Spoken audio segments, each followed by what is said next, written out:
Welcome in, Arlena. Good to see you, my friend. Welcome in, everybody. Welcome to the Soul Group meeting. I appreciate you guys all being here. Hello, Songbird. So, I'm doing this live early today, and I appreciate you guys being flexible, and I hope that as many people as possible from our Soul Group are able to catch this live and participate in it. So it's an unusual time, and I had to miss earlier this week.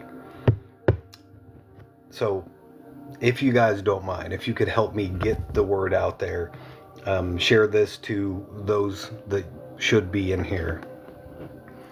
And by should, I mean that you think would benefit from this, or that are usually here and are not here. I don't know how many people that's in the Telegram group actually seen my my announcement about the different time for tonight, and I definitely don't want everyone to miss out on the live.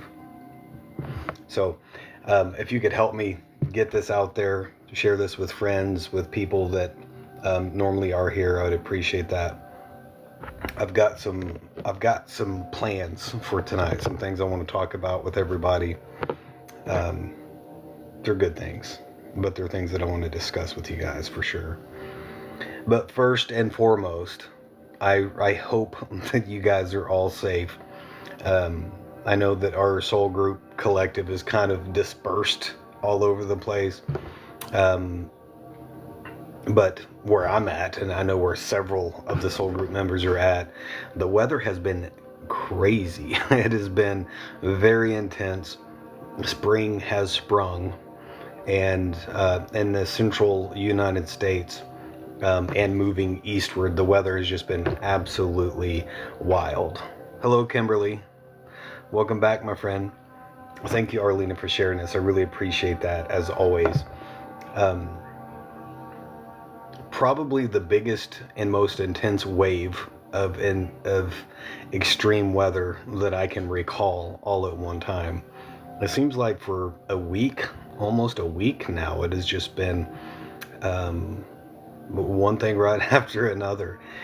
Just to give you guys an idea, for those of you who are not in the Telegram group and haven't seen me posting about it, or maybe if you don't live close to where I'm at and are not aware of the weather that's happening where I'm at.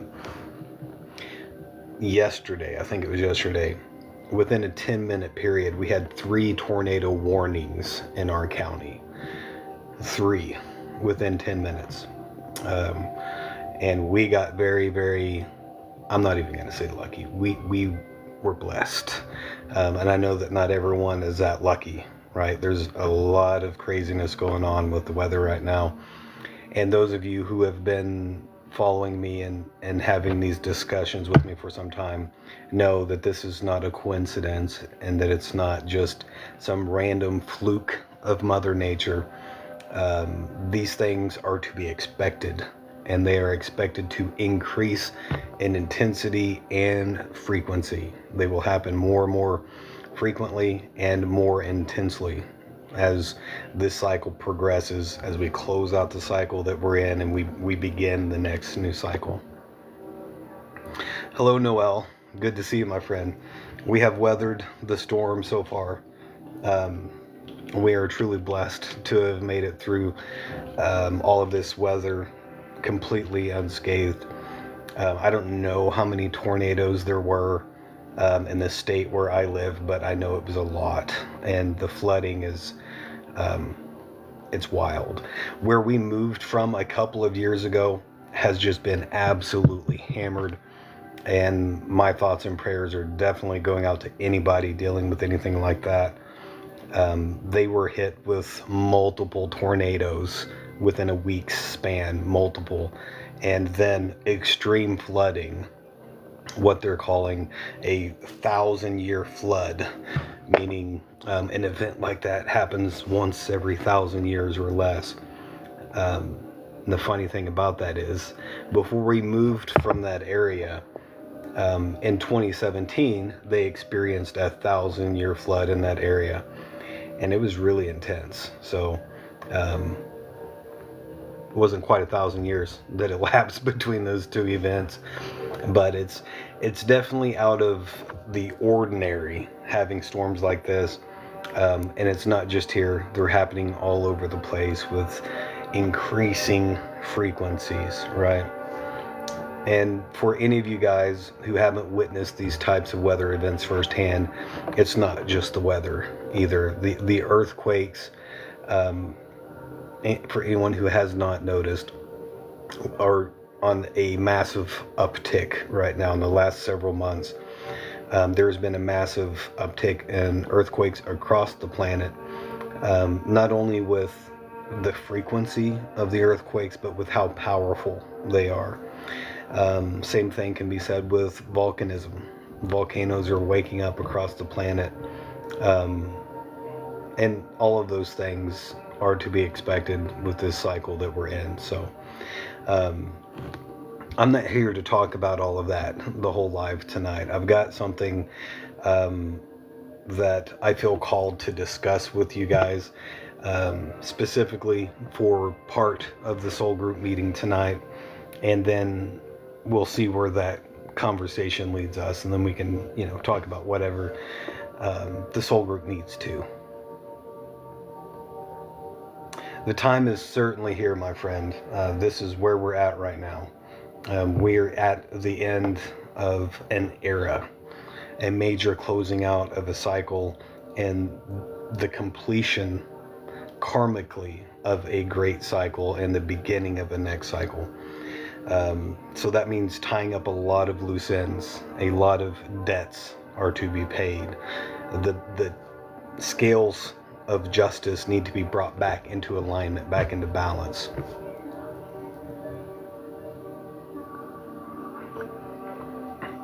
So what I wanted to share with you guys is part testimony and part conversation about the many ways that spirit communicates with us. But before I do that, I want to tell you what I mean by spirit. I think most of you know what I mean whenever I say spirit, but absolutely, Dylan. Collectively, that's where we're at right now, and it's getting ready to happen, and in a scale that we've never seen before. And we've only begun to scratch the surface, and it already seems like droves of people are waking up. So definitely an exciting time to be alive. But what I mean by spirit in this context is, I believe that there is an animating life force that gives life, gives consciousness to all life, to all existence. Whether you're talking about me or yourself or the animals or the plants or whatever, everything is animated by this life force. And that's what I mean by spirit. There is, I believe, a consciousness that connects this vast field of energy that animates all life, that we all operate through. The Native Americans called this the spirit that moves in all things. And I believe that as a part of that, we have the ability to tap into that collective, tap into that consciousness of the universe, to be guided by that. And by the way, some have called this field of energy God, and I would not disagree with that. I think that we all operate in that. There's many different ways that can present itself, such as intuition, synchronicities, signs, dreams, and any number of other things, right? It's different I think it's different for each and every one of us because we are each a unique expression of the divine frequency. So just as each of us are different, our experiences are going to be a little bit different. And I think that the way that this guidance system of the universe manifests itself in different ways in the lives of individuals. But I do think that there are several key ways that this guidance manifests in our life. And I want to have a discussion about that and use my own personal experience as an example for all of you. And before I do that, I want to acknowledge that this is equal parts probably me sharing this information for those who either might not know it or would take heart at hearing this and be prodded to engage with their own faculties of intuition, to connect with that source spirit and be guided in your own life through it, and equal part equal parts me wanting to benefit from this conversation as well. The reason I say that is because one of the things that I don't think is discussed enough when we're talking about intuition, spirit guides, important dreams, information, guidance, signs, synchronicities, all of that, is it's important for us to acknowledge them when they are received. If spirit, your higher self, God, whatever you want to call that, is offering up assistance, aid to you, and helping you to find a better path for you and guiding you in a certain direction, and you receive that guidance, I think it is very beneficial to acknowledge that you have received that and then express gratitude towards it. The more that you do that, the more that you acknowledge receiving that, the more that it comes through, the more clearly you can hear that intuition, that guidance, the more that you open up that channel between yourself, your higher self, spirit, God, whatever you want to call that. And so I have a little bit of a motive for me sharing this information with you guys. So it's not all me wanting to share this for everyone else's benefit.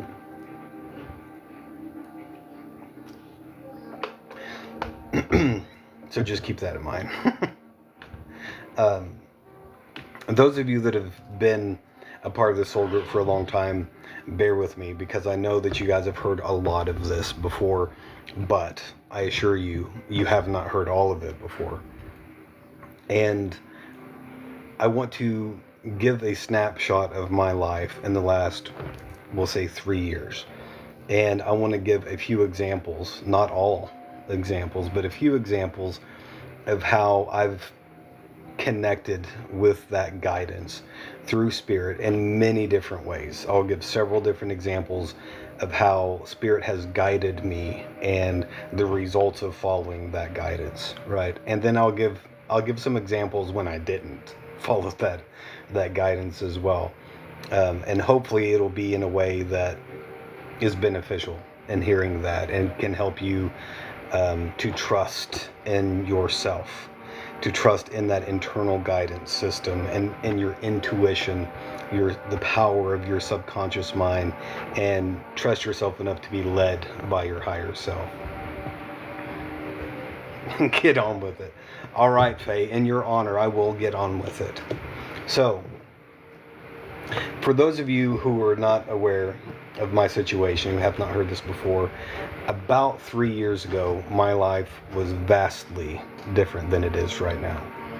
I was living in Missouri at the time, and I had just bought a house with my wife, and this house was a money pit. If you've ever heard that expression being used before, it's usually an older house that is in need of serious repairs, that's been dressed up.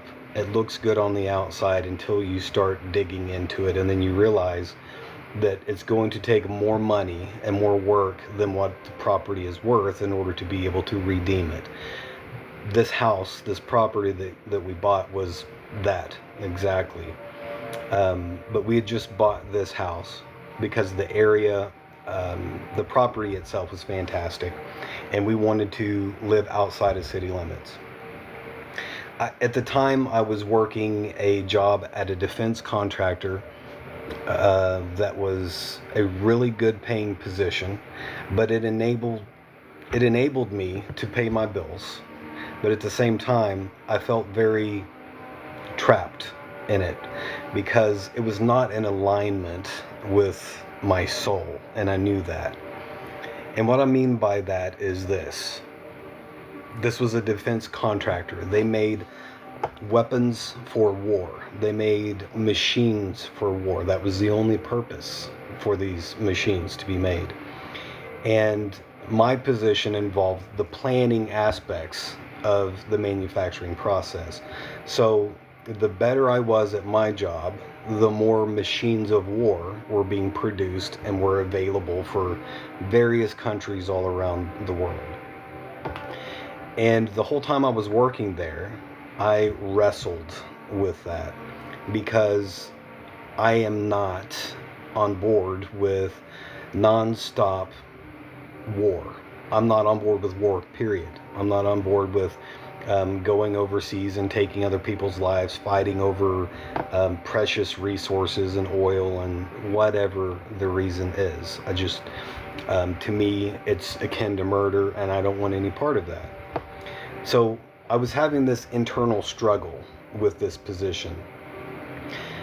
When the position was offered to me, I heard my intuition say, this is not for you. You need to pass on this. But my earthly self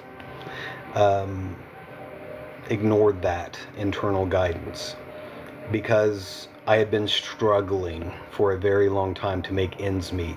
I have a large family. I have numerous children to support, and I was struggling every day up until that point.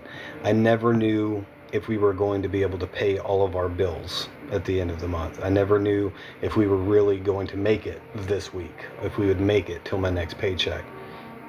It was like that every single week. But this position was 3 times, maybe 4 times the salary I had ever made before.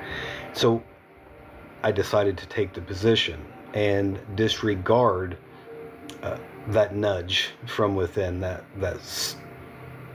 still small voice, the quiet voice within that was saying, this is not for you. And so I continued to work there. And for 5 years, I wrestled with this decision internally. All the while, it kept getting louder and louder and started getting harder and harder to ignore. I started becoming very unhappy, depressed. And eventually I realized it's because I was doing something against my own values. I was basically selling myself. I was essentially saying, okay, my values is not to promote war, murder, devastation, and destruction in the world. It's the opposite of that. But because it was paying well, I was all right with it, or I was willing to go along with that. And then I was offered a promotion at work, and I was going to be over the largest program that this defense contractor had ever seen. And I had to make a very quick decision on it. And eventually I called the manager, my manager, into a room, and this is one of the hardest things I've ever had to do, but I told them, look, I can't do this. And they asked me why, and normally I would have lied, to be completely honest with you. I would have made up some random story about why I couldn't do it or why I needed to go do something different. but I felt that it was important and necessary to be 100% forthcoming with why I was turning down this promotion and putting in my 2 weeks notice. So I did that. I told the manager, for 5 years I've wrestled with this, and I'm not saying that you or anybody else that works here is wrong. I'm saying for me, my personal values does not support production of war implements to take lives ultimately. And we had a little bit of a philosophical debate and discussion about that, but in the end they were understanding. And so I turned down the promotion and I quit my job with a family to support, with numerous children to support. And I had no idea where my next paycheck was going to come from, how we were going to make it. The little details of this situation that none of you have heard before is the backdrop of this is we were living in the house we had just bought, and the whole time I was working there I had been renovating this house, and the more that I dug into it, the more I found wrong. Initially I thought we could just do a quick remodel on it, and then I discovered termites had eaten all of the way through this house. The studs and the exterior walls were practically non-existent. You could grab a handful of them and it would turn to sawdust. The floor was completely rotted out. And in truth, it would have been easier to doze the house down with a dozer and build a new house from scratch. But I didn't know that from the beginning until I was so far into it, we had no choice but to continue. And so this was costing a lot of money getting this going, and my family at this point was living in this house. And on top of that, the house was too small for us, and I needed to build onto it. So I did an inspection, Arlena, but, and this is, I'm glad that you mentioned that, because this is another time I did not listen to my intuition. I done the regular routine inspection, right? But when we got to the part to where I needed to really get a look at the bones of the house, the seller told me, I don't want you to take down any of this wall covering. And I was like, well, I can put it back, I'm a contractor, I'll make it look like it never happened before. And he was adamant, no, I can't have you doing that because it could damage my house. And he just would not allow me to take a look behind the drywall that was just barely hanging up anyway. And I had the thought, obviously there's something being hidden here, you should just pass on this. But I loved the land, the property, the shop that it came with, everything. And I thought, well, no matter how bad it is, I can fix it. So we're going to go ahead and buy it. I didn't heed that intuition, right? Had I listened to it, that whole crisis could have been averted. But the whole time that I'm working on trying to fix this money pit, I also hired another contractor to pour a basement addition onto this house so that I could build on, so I could make the house big enough for my entire family. And he was somebody that I had worked with years ago. I had not even heard mention of his name for over a decade. And then I found out that he was running his own concrete construction company. And my brother was like, hey, so-and-so can do that. He's doing his own thing now.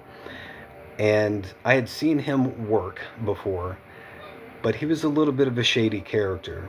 And my intuition told me, no, don't even go there.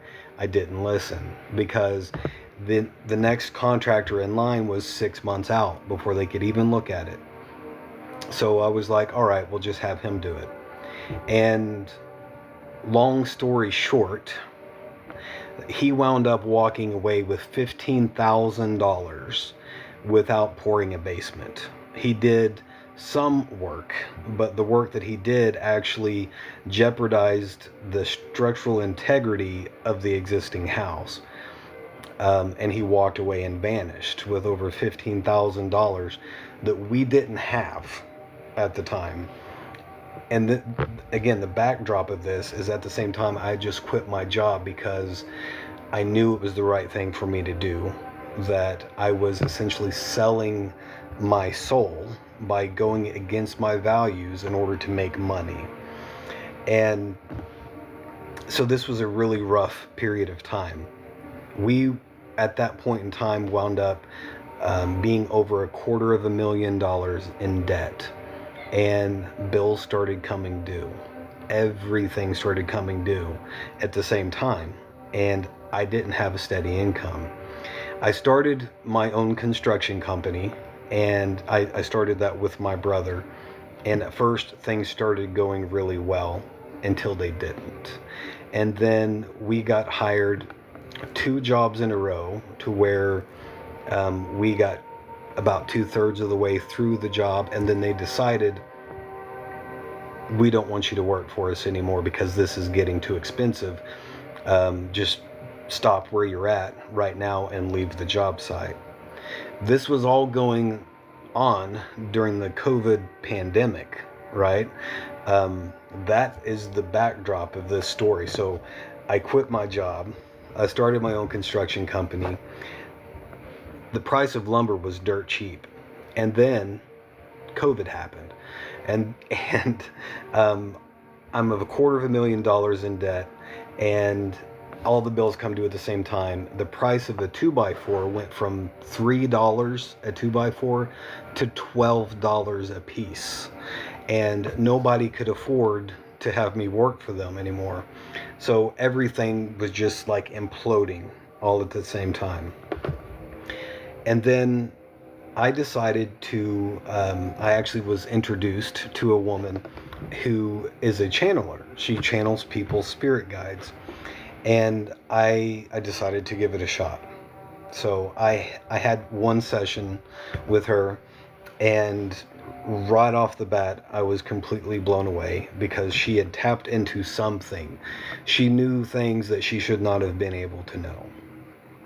And right off the bat, without me saying anything about our situation, she said, you're needing to downsize. You're needing to, actually, your guides are saying you need to move. And that is why I'm where I'm at right now. They actually recommended me to move to a very specific location. They gave me very specific directions. It had to be above this river. It had to be between this city and that city, south of this state line, in this very specific area of the state. And told me all kinds of things about what was going to happen. And she said, if you choose to follow this guidance and go through this, be forewarned. You were going to move into a period of your life to where you're going to go through a very rough period of time. It's going to feel like your family, you and your family, are going to be walking through quicksand. It will begin to feel like you're sinking, and like you're doing your best to keep your head above the surface, and you're going to feel for a couple of years like you're drowning. But if you keep putting one foot in front of the other and follow your intuition, you will come out the other side of this not only unscathed, but you will be in the best situation you've ever been in your entire life.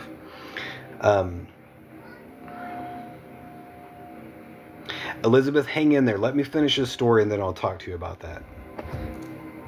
Let me wet my whistle, guys. Okay, so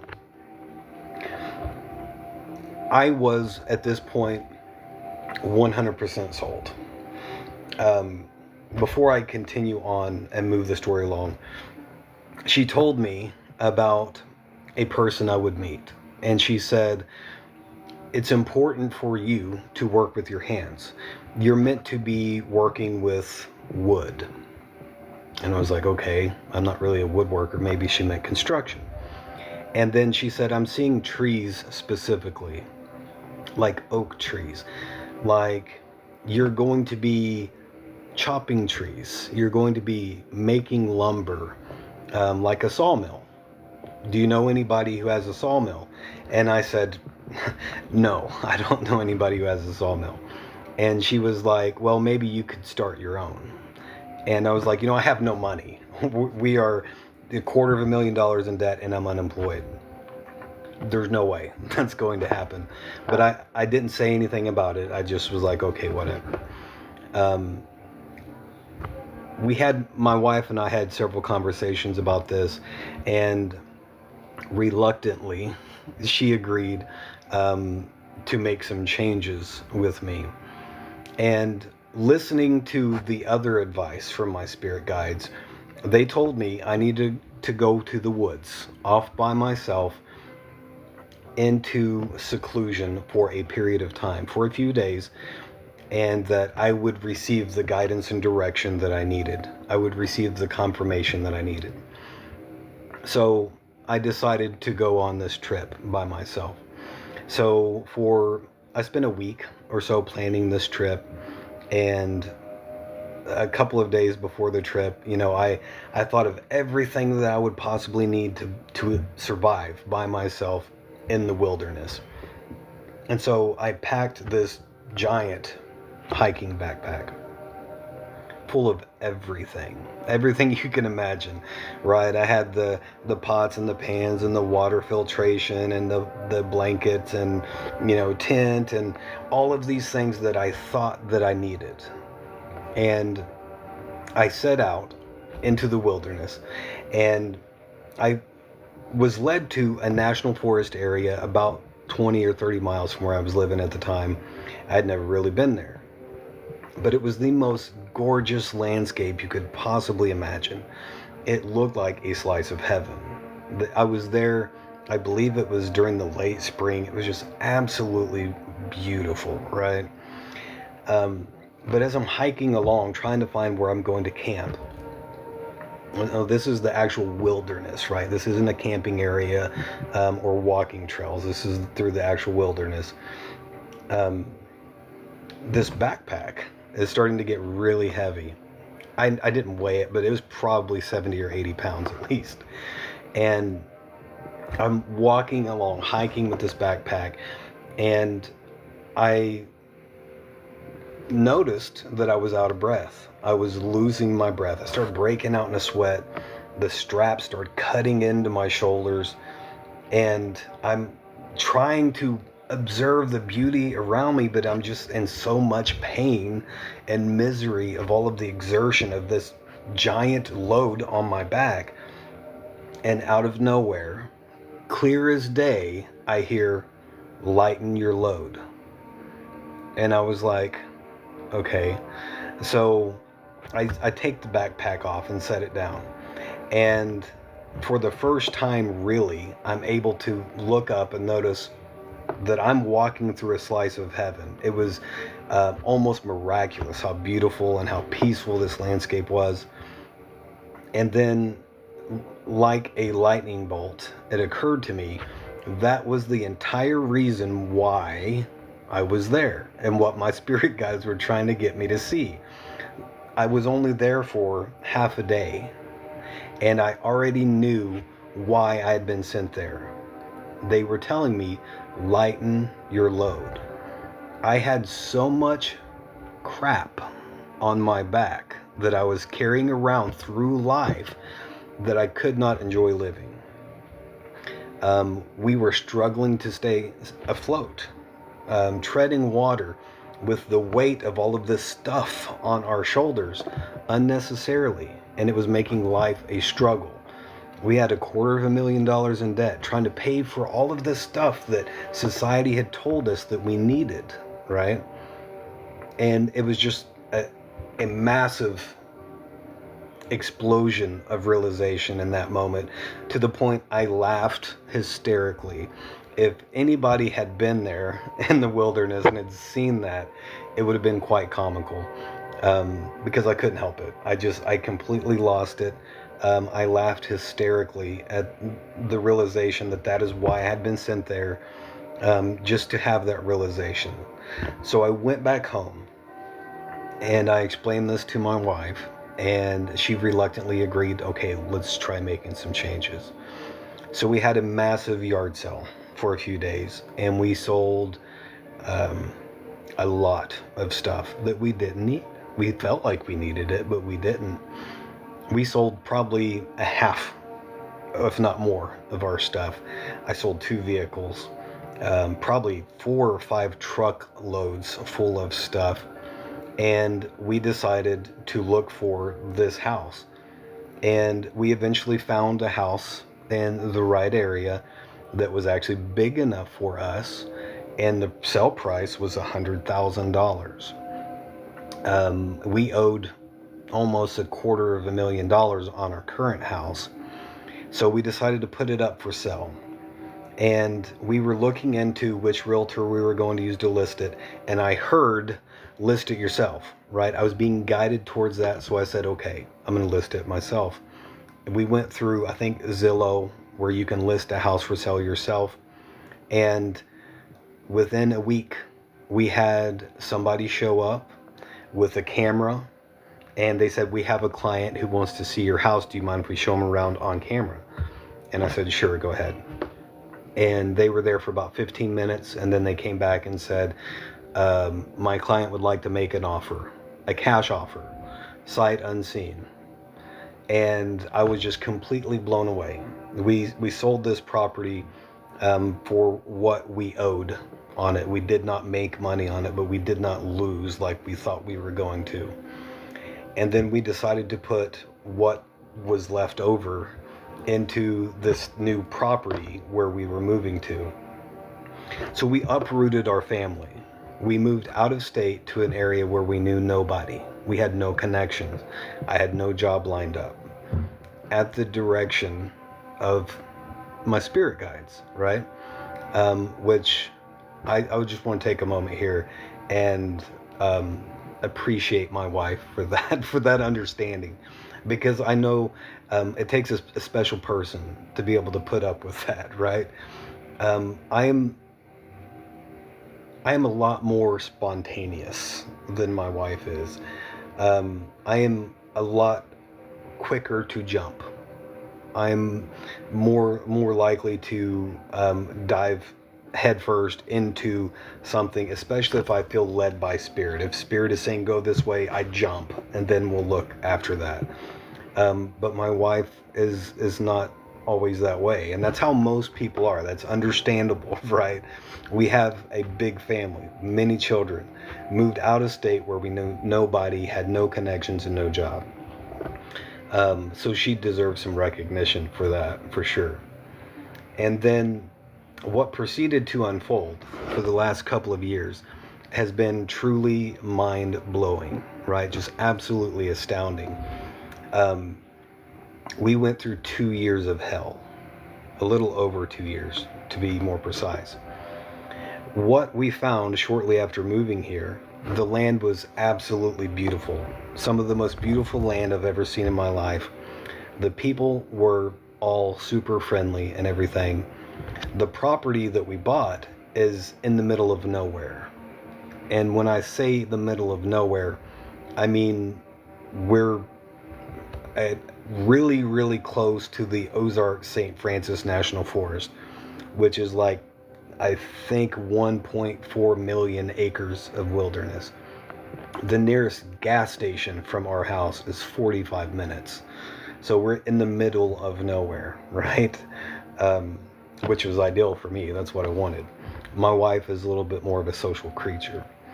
But we moved to this area, and my thinking, my reasoning was, I know construction. I can build a house from the ground up. I can find work, right? So we moved into this area, and I started trying to get the word out that I was looking for construction work. I still had all of my tools from my construction company. And I quickly found out that we moved into an area where there is, for every 10 people, there's one job. There's very, very little work in this area. Nowhere near as many job opportunities as there is people. So the people have been forced to work in alternative means. So for this very small rural area, I found that there were dozens of construction companies, people who had decided to start their own construction company on their own and work for themselves because there was no other job to be had. So they decided to make one. So in this very small area where there's very little work at all, there's dozens of contractors and construction workers. So I could not find work doing what I had planned on doing. And a few months went by, and we started to run out of money, the little bit of money that we had saved up from the sale of our house. And I wasn't able to find work. And again, bills started coming due. And at the time, our only option was to borrow money, either through my family or through credit cards, right? And I didn't want to do that, but we didn't have any other choice. It was that or our bills weren't going to get paid. The power was going to get shut off. We wouldn't be able to take care of our children. So that debt started piling up and piling up. And one day I was at a dealership getting some work done on a vehicle, and I was talking to this super friendly old man who was working way past retirement. He was in his mid 80s, very full of life, very energetic and bubbly. And I told him how we had just moved in there and I was looking for work. And our house heats exclusively with firewood. But I didn't have money to buy firewood, right? But I had a chainsaw. And so I asked this guy if he knew anywhere that I could buy some, or anywhere that had a bunch of land that had trees they would be willing to let me cut up for firewood if someone had property logged or anything like that. And he just lit up like a light bulb, and he's like, "Oh my gosh, I've got the perfect guy. You've got to meet him. He just walked in here. He's the greatest guy you'll ever meet. I've got to introduce you to him." And so I was like, okay. And he brings this gentleman over to meet me, and turns out this guy lives 2 or 3 miles down the road from where I just moved to, in the middle of nowhere. And he's got a massive property. He's got hundreds and hundreds of acres. He raises cattle, and he just had some logging done, and he had tops of the trees laying around everywhere. And he said, "If you want to cut some firewood, I've got more wood there than you could cut in your entire life." And so I was like, okay, that would be great, And he said, you just have all the firewood you want for free. Just come on out and start cutting it. So after a couple weeks of me going out there cutting firewood for the winter, I was splitting these massive oak limbs, a couple of feet across, the old school style with a splitting maul. And he got tired of watching me split it by hand, and he came over to me and he said, "I've got a hydraulic log splitter you can borrow. That would be a lot easier than using a split maul." And so I started splitting them, and he had me cut down some trees, some massive oak trees that had died from blight, right? These are massive, hundreds of years old oak trees.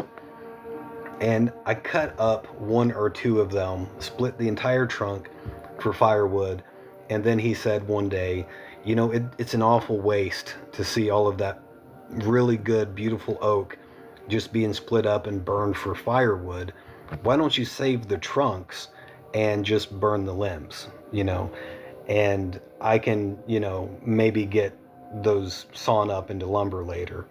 And I was like, okay, that's neat. So I kept doing that for like a week or two, and then I came over one day and he had a whole sawmill set up, a sawmill, right? And he started sawing all of these oak trees into lumber. And by the time it was said and done, there was 20 or 30 massive pallets full of oak lumber. Every type of board you can imagine. More than enough to build a couple houses. There was a ton of it. And he told me, "If you've got a use for any of this, you can have it. You could do whatever you need to do with this." And I wound up using this oak, by the way, to build onto the house that we bought to make it big enough for us. If any of you guys have not seen that, yes, Arlene, it's the same neighbor. I won't bore you with all of the details. I met the exact person that my spirit guide said I would meet. And I wound up cutting a lot of wood, creating a lot of lumber, and building a lot of stuff with it. Which at the time when I was told that, it didn't seem possible. It seemed like there was no way that that was going to happen, right? And the moral of this part of the story is that yes, it's the walls behind me. That's the trees I turned into the room that I'm sitting in right now. For 2 years, we struggled to survive, unlike I've ever struggled in our entire life. It was only through the support of others that we are here today, including you guys. And I am eternally grateful for that support that you guys have given us over the last couple of years. But we've come out the other side of that tunnel. We're no longer struggling. This house is officially paid off now. We don't owe a penny on this house. And we are out of debt now. So in 3 years' time, we went from a completely untenable position to where the entire world was caving in on us and we were going to lose everything that we owned. We went from that to owning a better house that's twice the size, that's big enough for us, outright, and we're out of debt. And it's even better than all of that. I can't tell you all of the details. We would be on here forever. But in just a couple years' time, because I decided to listen to that intuition. And by the way, I was told by my spirit guides that that period of time that we would go through that would feel like we were going through quicksand was by design. That we would be moved into an area where I would be able to essentially pay back the karmic debt that I had incurred by working for that defense contractor and essentially selling my soul for money, because I knew it was against my soul. It was against what I believed. It was against my values. It was against everything I stood for, but I did it anyway. So in essence, I sinned against my own soul and I incurred bad karma in the process. My spirit guides,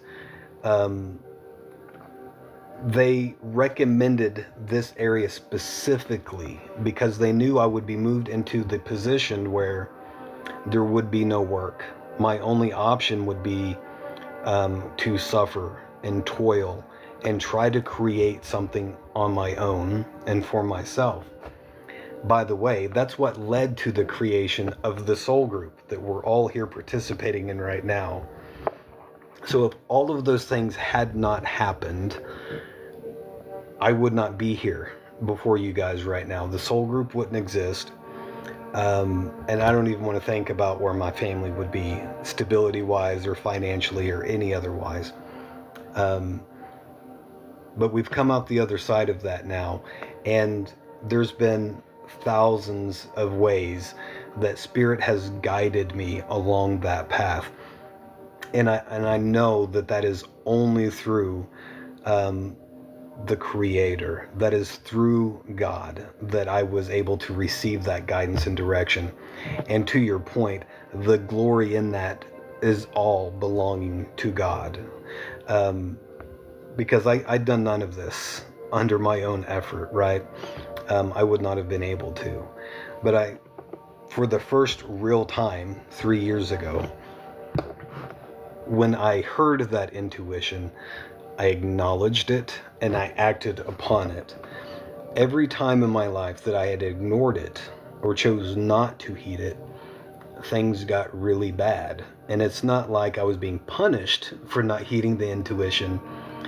The intuition, the guidance, the synchronicity, all of those things were there to steer me into a better path, to move me into alignment with what is within me, to move my outer third dimensional reality into alignment with my higher self, with my soul.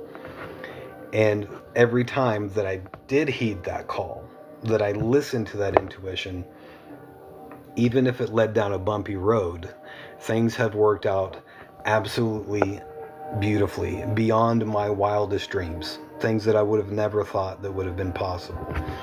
And several of you guys have been here since those changes first happened 3 years ago, and have heard all of the little examples that I can't even begin to pull out of my memory right now of listening to that intuition and being guided by it. Kimberly, that's a huge part of it. And that's the reason why I'm sharing this with you guys, is because this is not anything that I have done. My part in this was listening to that intuition, acknowledging it, and then heeding the guidance, right? That's the only thing I can take credit for in this. Everything else was of God. It was being set on this path very intentionally for a very good reason. But I have to tell you, the last 2 years took a lot of strength, because it did not look like I'd made the right call for a long time. I really wondered if I had made the right call, if I had made the right decision. Every month for 2 years, we were on the precipice of losing absolutely everything, including this house. There was a lot of stress, a lot of worry in that, but I kept going back to, no, this is what I believe. I believe I was sent here for a reason. There is a purpose to this path. I've been placed here for a reason. I'm going to stay the course. And because we did stay the course, this is where we're at today. So I'm sharing this with you guys in case any of you out there are hearing that guidance, that intuition, seeing the synchronicities and the signs, but maybe you have doubt. Maybe you don't trust yourself enough to follow that guidance or heed that intuition. This is a testimony. This is why I'm sharing this with you guys, is to give you the testimony of how I have gotten to where I am today by heeding that guidance. And I hope that you can trust yourself and you will find the same thing, because Spirit has got your back. God has got your back. Your higher self is never detached from you. Your higher self is constantly in contact with the spiritual dimension, because that is where it is housed. It is a part of God. It sees everything from the bird's eye view, things outside of time that we can't even begin to comprehend. It sees all possibilities simultaneously, and it knows exactly where you need to go to get where you need to be. And it gives us that guidance if we are open to receiving it, and if we have the courage to follow that intuition, because it does take that. Yes, Deborah, I will actually, so I don't forget, as soon as I get done with this live, I will download this and post it onto the YouTube channel. So thank you for reminding me that, Deborah. I keep forgetting to do that, and I apologize.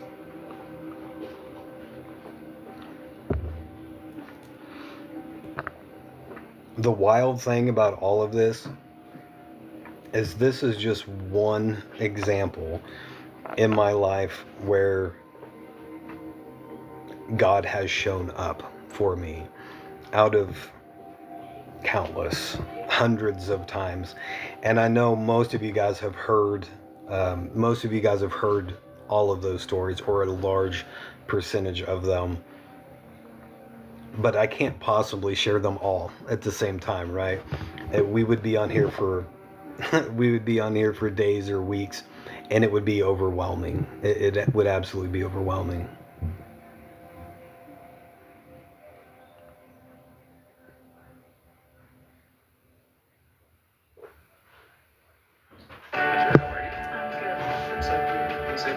Sorry, guys. Get your sauce on with the new KFC. My background music got an ad on it. So here's the thing. I hesitate to share that with you guys because I don't want anyone to feel like that they need something outside of themselves for this guidance. And I recommend for everybody on the path of spiritual awakening to use discernment, your spiritual gift of discernment, whenever it comes to using other people to connect you with spirit in any form or any fashion. We all have everything that we need from within ourselves. We have that within ourselves. The problem for most of us is that we don't believe in ourselves. We think that that connection is possible for somebody else, for the psychic, for the seer, for the channeler, for the tarot reader, for the mystic, for the guru, for the pastor of the church. We can see it in other people and we can believe it, but whenever it comes to ourselves, that's where we balk. We tend to think, well, there's no, I don't have that, or we don't believe in ourselves and we don't trust that part of ourselves. But the point is, we all have that connection to God within us. That is our higher self. The kingdom of God is within you, right?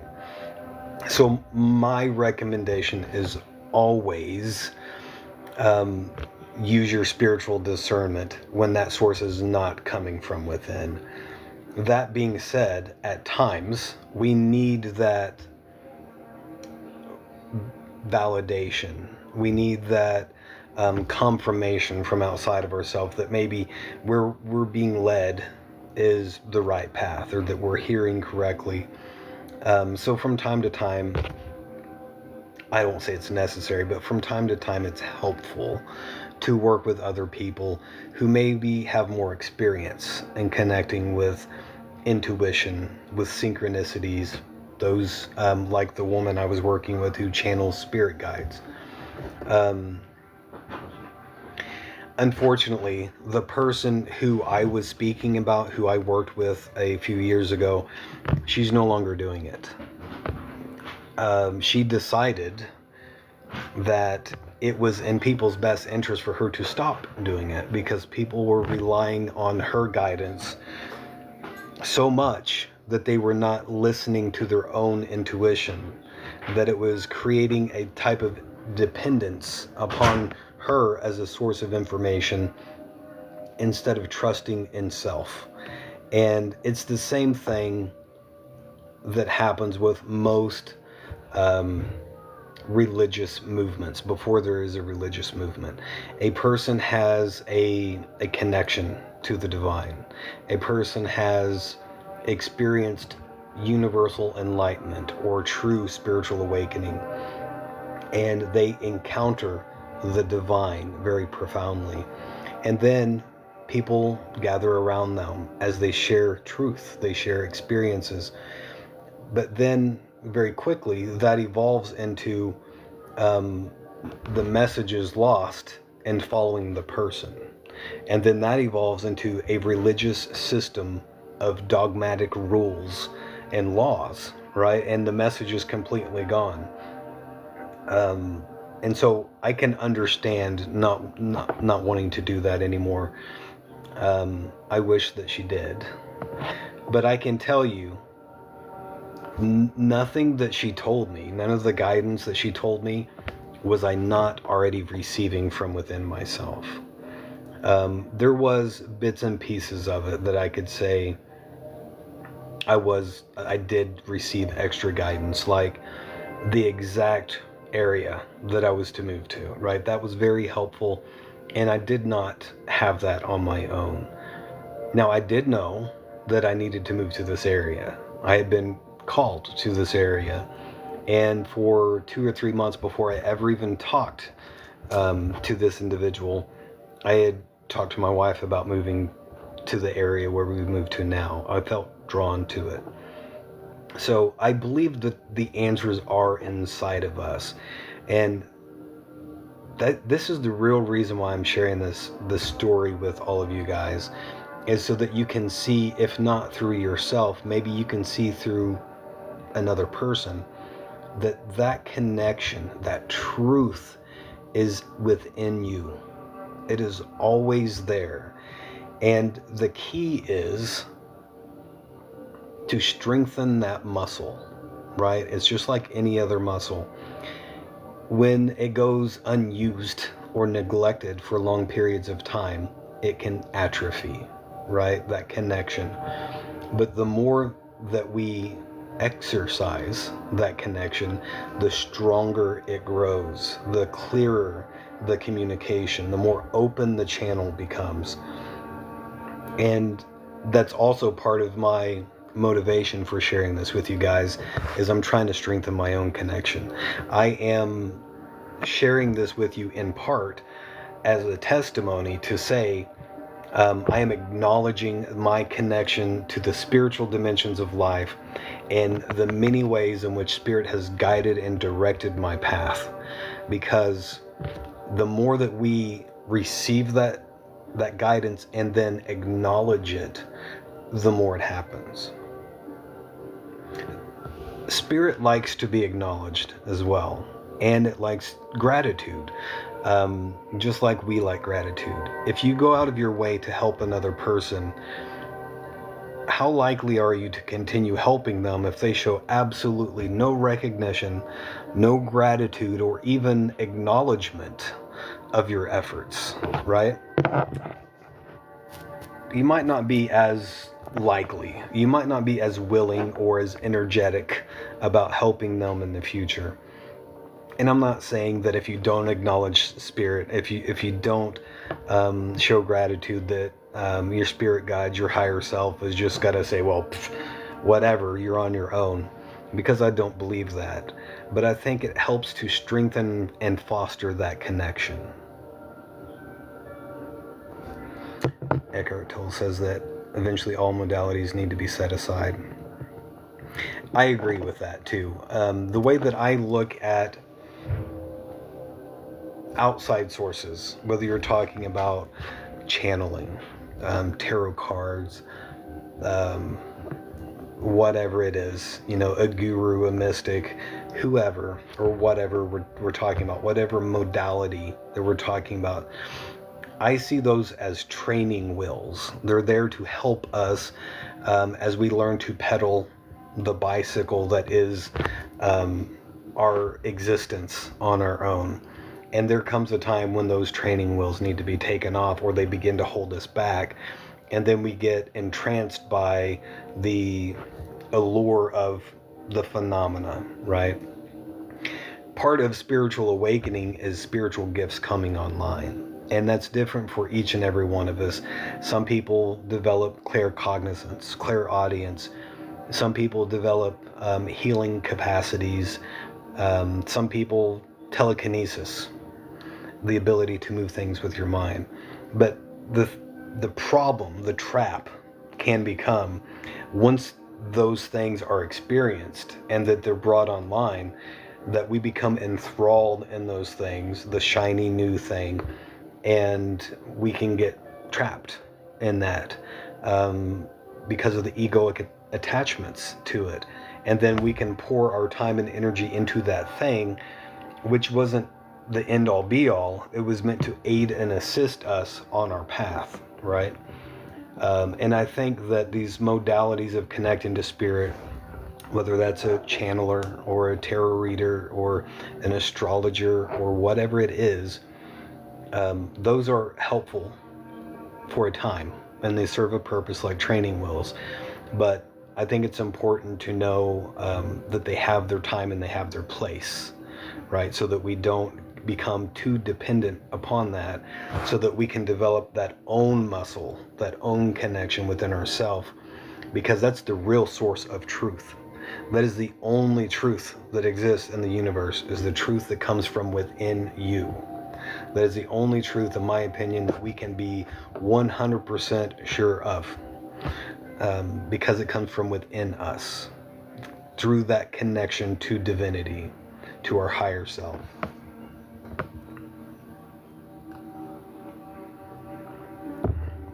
Okay, so that's what I wanted to share with you guys today. I don't have, let me take that back. For those of you that asked specifically about the woman I was working with who channels spirit guides, she's no longer working in that capacity. So I can't help connect you with that.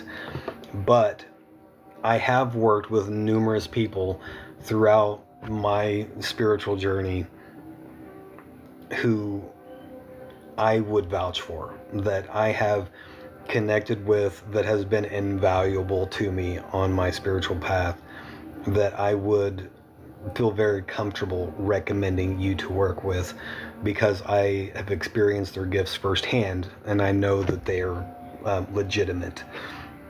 The unfortunate reality is that not everybody who claims those gifts have them bestowed upon them, right?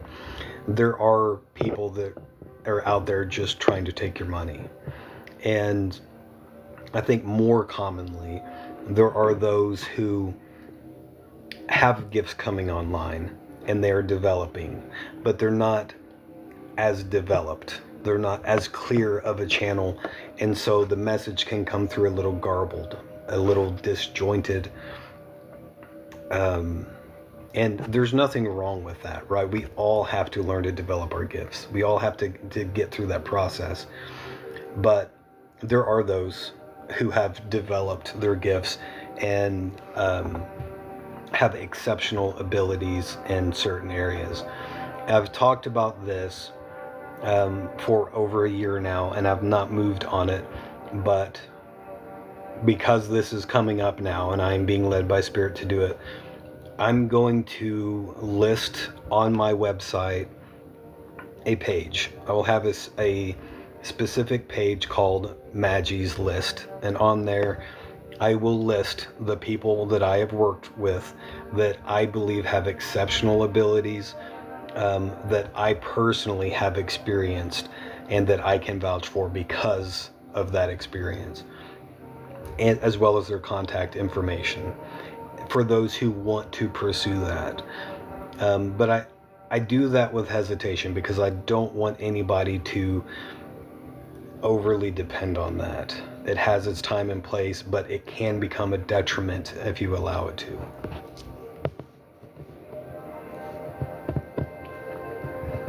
Elizabeth, I've had a lot of people recommend me to someone who has been amazing for them, and no one has been. See, and that's another one of the drawbacks of this. Somebody who I've worked with that was absolutely phenomenal and a clear channel, 100% accurate all the time, might not be that way for you. And I don't think that that in any way takes away from their gift or their ability, so much as it is the energetic connection between the two. Especially with spirituality and spiritual practice, I think it is a really good idea to find a person who is complementary to your energy, someone that you connect with energetically. The reason for that is we're all different, right? And some of us vibrate, our energies are in resonance with other people. We're essentially on the same channel. And so it's easier to make that connection energetically.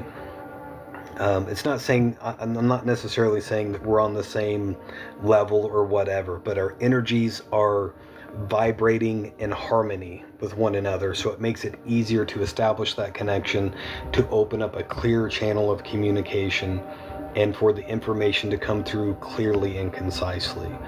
Whereas the most gifted tarot reader, as an example, in the world, if their energy is not complementary to your own, you might not have the best reading in the world because your energies aren't connecting very successfully.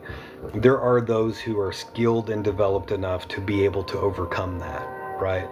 But my advice is to find somebody that you connect with that is on a similar energetic frequency as your own. And you will know when you find that person. The same thing goes for a regressive hypnotist, for a channeler, for a Reiki healer, for whatever that is. The stronger the resonance between your energy and their energy, the more developed and clear that channel will be. Thank you. I appreciate you.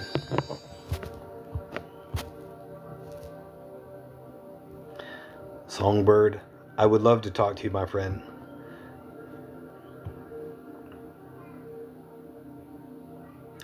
Carpenter Son, yes, I have. Not nearly as much as I want to, because I've heard some really, really interesting stories. I've got a book specifically on the topic that I discovered through Dolores Cannon's work, that I have not got to read yet, but I really, really want to. It talks about the exodus of the disciples after the crucifixion. And there's some really interesting, not only stories there, but there's some really interesting evidence that is presented as to where they wound up landing and that sort of thing. But I've only got to scratch the surface with it. I haven't really got to dive into it. But it's definitely on my to-do list.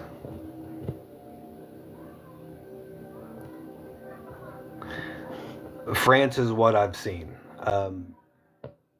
Sorry, my friend, I didn't mean to click the invite button there. I was just scrolling.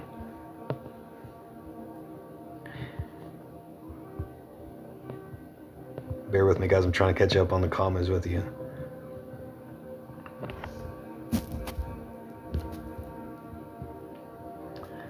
Oh, sorry, Aaron. I'm glad that you're here, though. I made the decision to go live early today, and I'm not even really sure why, other than this week has been energetically a lot.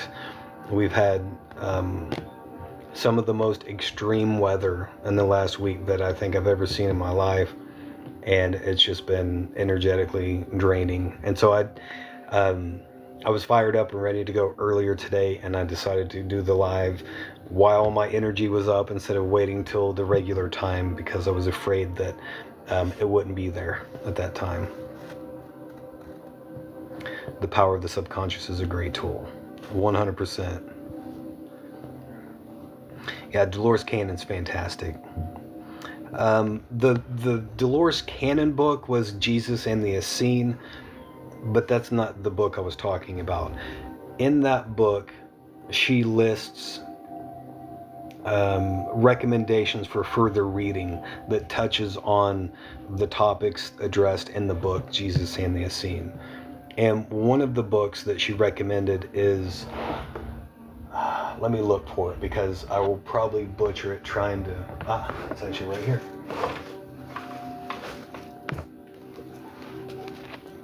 Let me switch my screen around so this isn't backwards for you guys.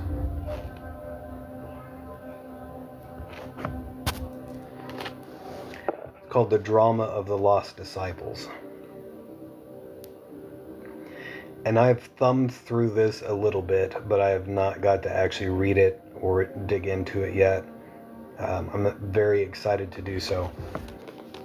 there's other books in there that she recommended for further investigation if you're wanting more information on those topics.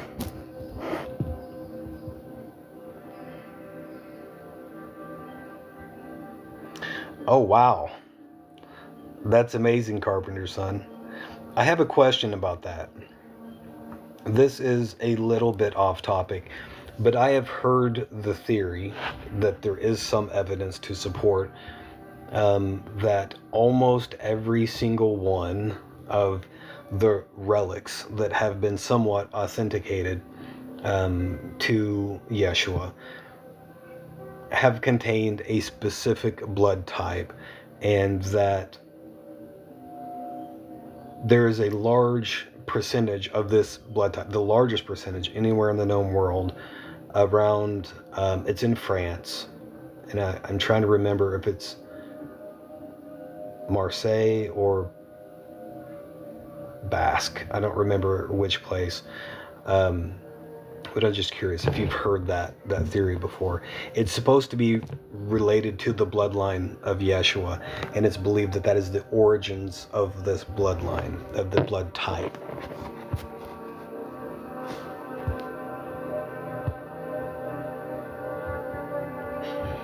Took a nap earlier. Yeah, I would have been down for that, for sure.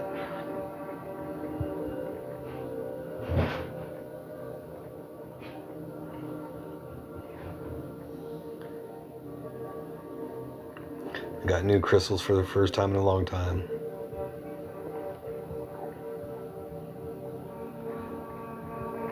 I love it when that happens, Aaron. You heard my story about the bracelet, right? The serpentine bracelet. If you haven't, please let me know, because that's another good testament to following your intuition.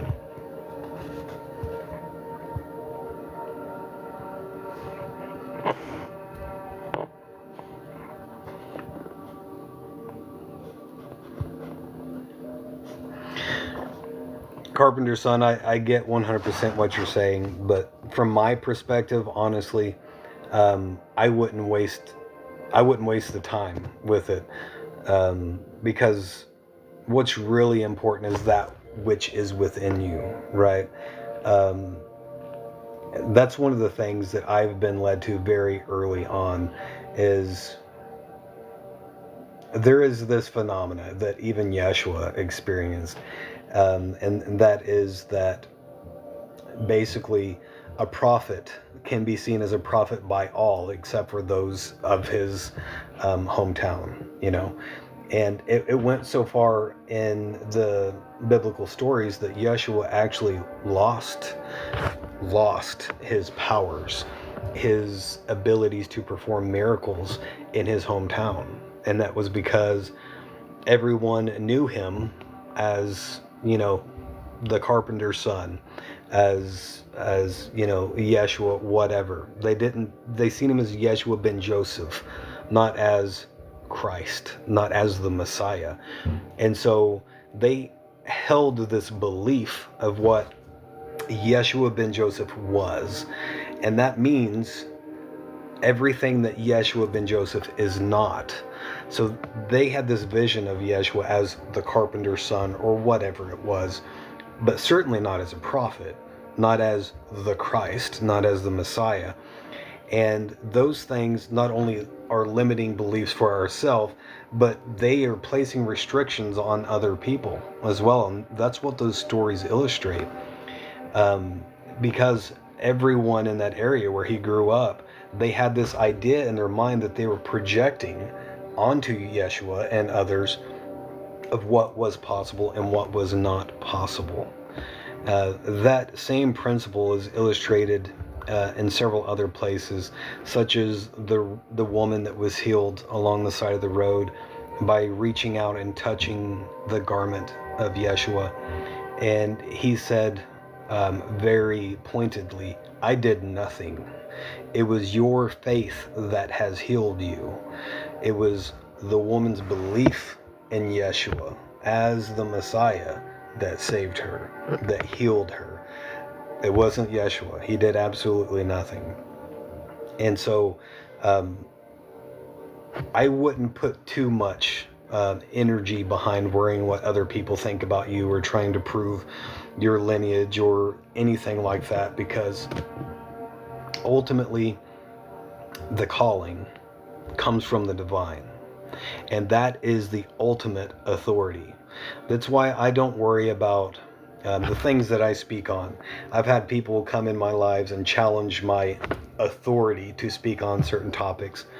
And it's usually somebody who has college degrees that have letters associated to their name, and that they feel intellectually or otherwise superior to other people because of that. And they feel that you shouldn't be able to speak on a topic with authority without having been given a piece of paper with your name on it that says that you can. But in truth, that authority comes from God and God alone. The authority is of the Most High. And if you have a calling in this lifetime, that cannot be challenged by anyone. So I wouldn't waste any time or energy bothering trying to prove that or show that to anybody, right? Unless you feel called to do that. That's just my own recommendation from my own experience.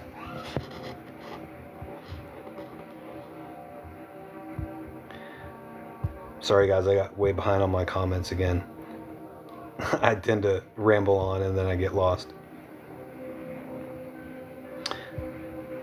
Same here, Laura. I love Dolores's books, all of them. And None in France means something to me. Arlena, you might want to get yourself a copy of this book, The Drama of the Disciples. Yeah, The Drama of the Lost Disciples. It is on that very topic, and I think you would find it very interesting. There might be a connection there for you.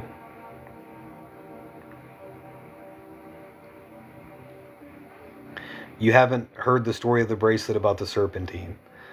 Okay, so let me get to the end of my comments and I'll share that story with you guys again for anyone who hasn't heard it. I'll try to do the Cliff Notes version so it don't get too lengthy.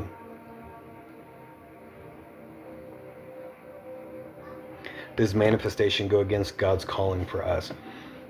Manifestation can, I think, go against God's calling for us because we have free will. And manifestation to me simply means creating a change in our external world through means not understood by traditional Western science.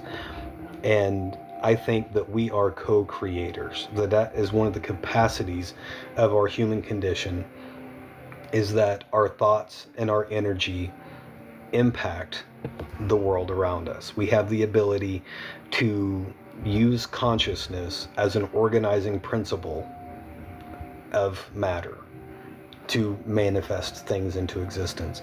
But we also have free will, right? That doesn't mean that anytime we manifest anything that we are in alignment with our path, with our purpose, with our higher calling. In fact, I think all the time people manifest things into their realities that is not in their best good.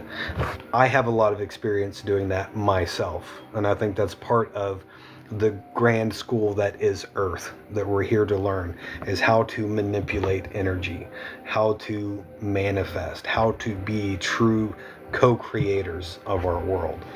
So yes, I do think it's possible.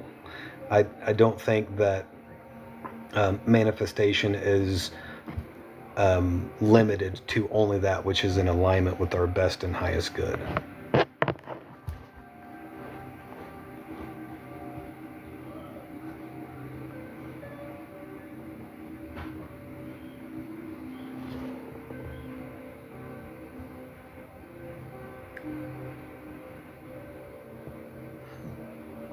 Aaron, I agree. It is 100%. You're very welcome, Elizabeth.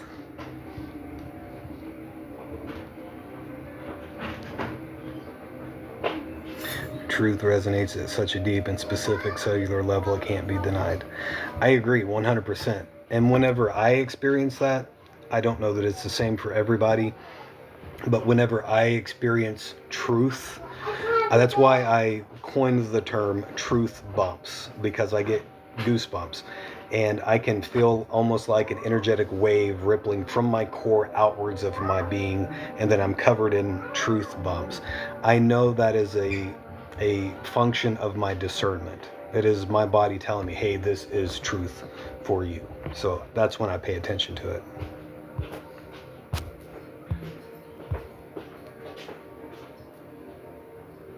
Okay, so real quick, I'm gonna do the Cliff Notes version of the serpentine bracelet and how I got that, because it goes very much in alignment with this topic that we're discussing today.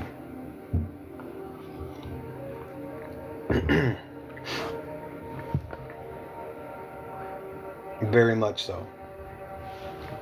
So last weekend, I went to a metaphysics conference, and my intention of going there was networking, to make connections, to meet other people that were like-minded, and to lay the groundwork for me taking a big step out on my path, which is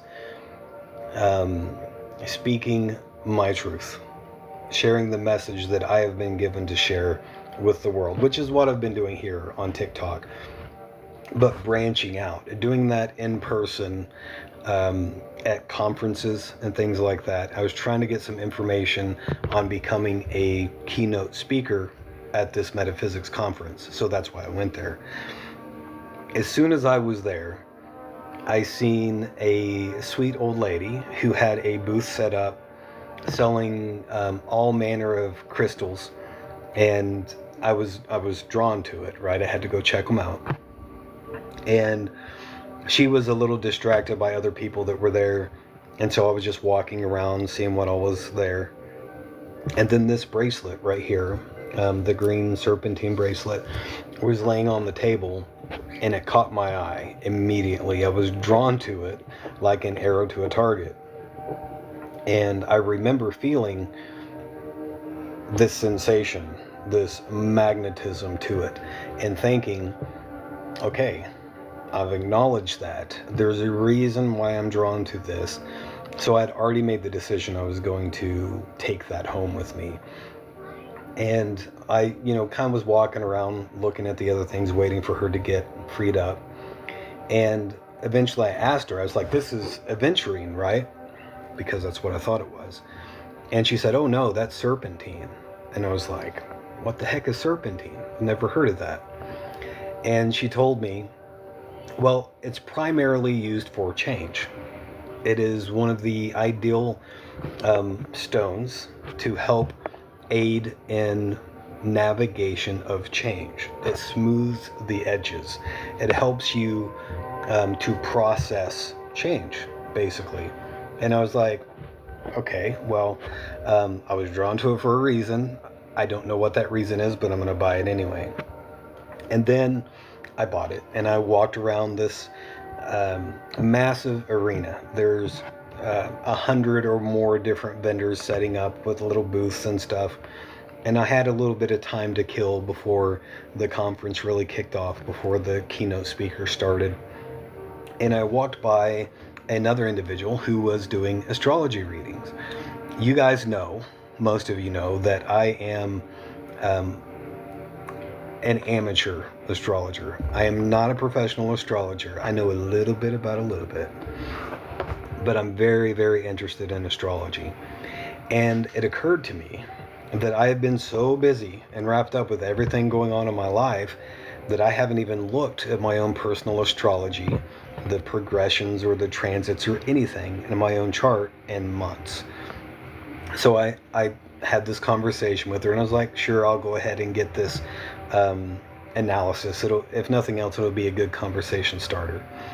So she starts doing this chart reading for me, and right out of the gate she said, well, I can't help but notice your chart is full of fixed energy, but you don't have a whole lot of mutable energy in your chart, which means you're probably not the best at change. It's probably something that you wrestle with a little bit.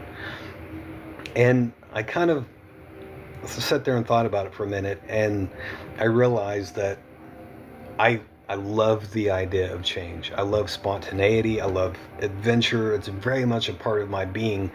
But there is a part of myself that, in truth, really wrestles with that change, even though I seek after it. And so she started doing this transit analysis of my chart. And she said, well, there's many, many things getting ready to change in your life in a very profound way. Pluto is conjunct your natal sun right now, which I'm aware that Pluto is in Aquarius, but I hadn't really given much thought to Pluto conjuncting my natal sun. That's a huge deal. Most people will never experience that in their life because Pluto is a very slow-moving planet. It takes 248 years for it to go all of the way around the zodiac. And Pluto is the planet of transformation. And when it conjuncts your sun, it brings very personal, very powerful transformation. It initiates like a shedding of everything that you are not, to expose that which you truly are, your true essence. And that can look like a very powerful tower moment or series of tower moments to get you to that point of the shedding of the outer layers of false self. Either way, very powerful change, right? And then she noticed, hey, Neptune's moving into Aries at 7:30 in the morning, and Aries is your rising sign, so you might want to buckle up for that, because that's also going to be some very powerful change. And she kept going on and on and on with like 4 or 5 such examples of very powerful initiators of change in my chart, which was either happening right then or were going to be happening within the next couple of months. And it didn't really occur to me, the connection, whenever she said the change thing. Oh, no worries, Carpenter Son. If you just let me know at any point, if you got something you want to discuss, just let me know. And the North Node. Yes, there's so many of those. So, still, having this wrestling with this new information in my head, I go to the keynote speaker as I'm walking towards the back.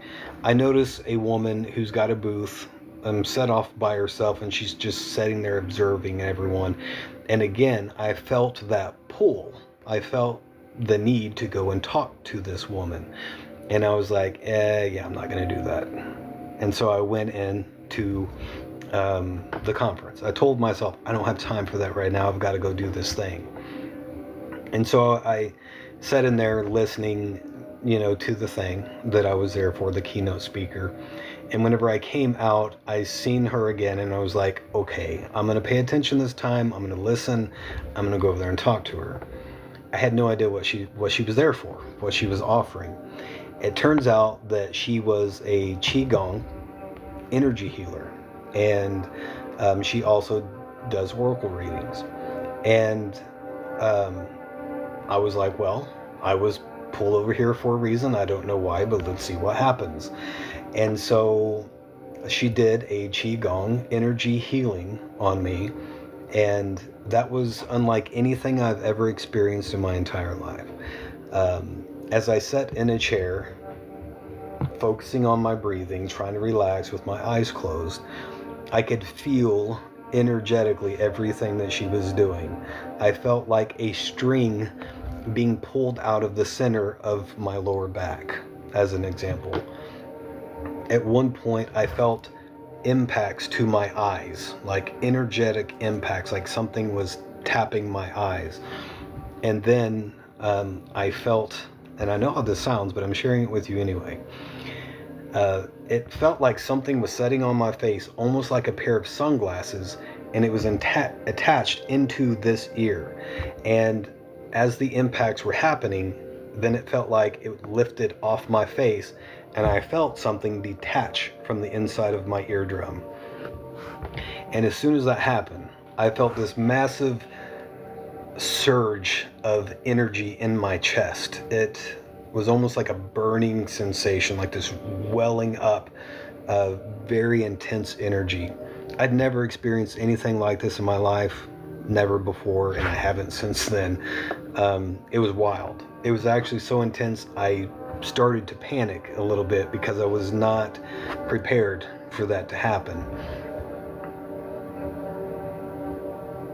I don't think so, Carpenter's son. I don't have any awareness of that if I did.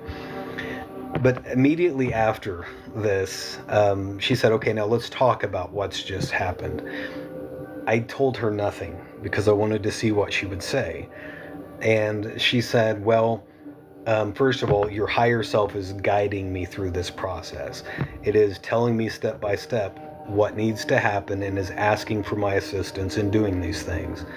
And it directed me to an imbalance that you have in your lower back that stems from an accident you had in childhood when you fell off the back of a bike.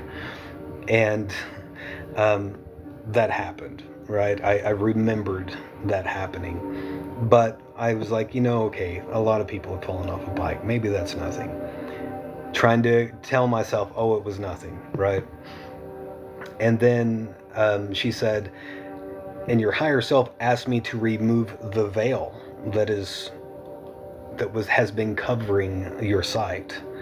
And I was like, immediately I knew what she was talking about, but I tried to play dumb a little bit. And I was like, what do you mean?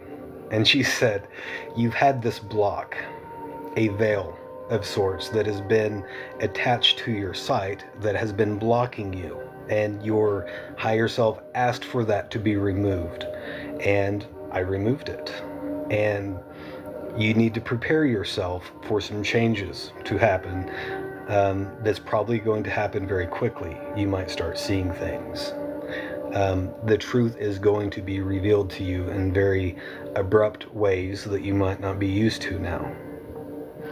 And towards the end of this session, she said, and I'm being asked to warn you that you need to prepare because you're on the verge of a full-blown Kundalini awakening. And I know a little bit about a little bit when it comes to Kundalini awakening. I'm sure that is the truth, my friend. It's already started. But whenever she said, you need to prepare yourself because you're on the precipice of a full-blown Kundalini awakening, I have a little bit of trepidation about that because I've studied it for years. And I know it's not all that it has been made out to be in Western pop culture when it comes to spiritual awakening. It is a very powerful energy that is not to be trifled with. If it is something that is not done correctly, or when it is supposed to, it can be harmful. It can cause you to go insane. And so it's important for that energy to ascend appropriately, for the channels to be open and clear, and for it to be a controlled ascent, basically. And so that's why I was being warned. And I was told you need to work on these breathing techniques and certain other things. So all of that happened. I went home and I decided to research serpentine because I wanted to know about it and why I was drawn to it. I was trying to figure out why. I was so dense, I didn't see what was just being shown to me. Sometimes I'm a little slow, right? And so I start researching serpentine, and it turns out it is the stone of change. It is called serpentine because it can resemble the belly of a serpent. And as such, it is known as the Kundalini stone. It is the ideal stone for transformation, change, and Kundalini awakening. It is said to aid in that process, and it also it's helpful for digestive issues as well, which was another one of the things that she mentioned to me that I forgot about. But anyway, the whole reason that I was led to this was for change, for transformation, and for what I'm going through. I had no idea about any of that. I'd never even heard of serpentine.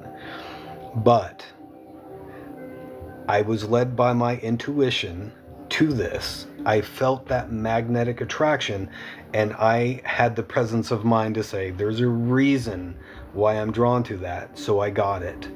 And immediately it was revealed to me why I needed that in my life. So that's the power of listening to your intuition and being guided by it.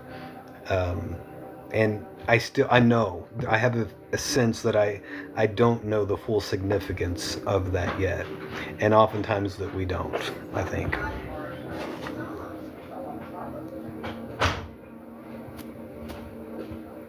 I didn't even see you request to join. I'm sorry if I've missed all of your guys' comments tonight. I know I've been sucked into the conversation and 100% fixated on that, so I do apologize.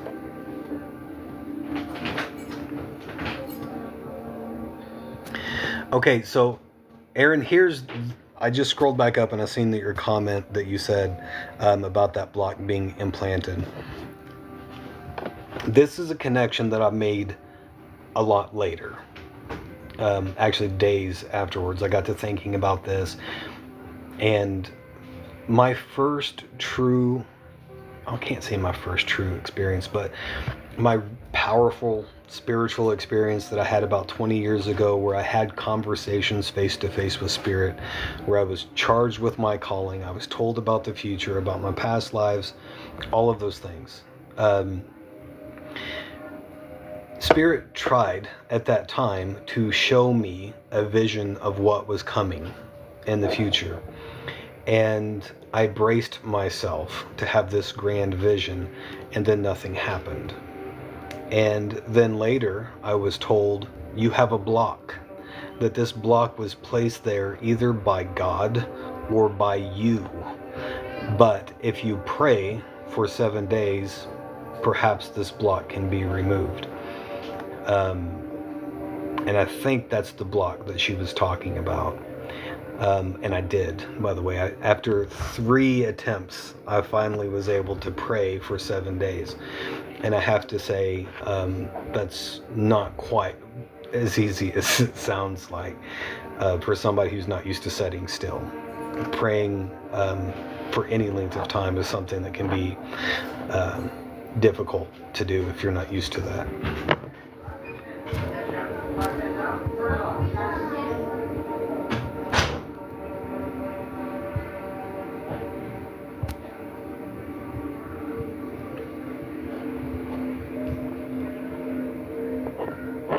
Okay, hang on just a second, Aaron.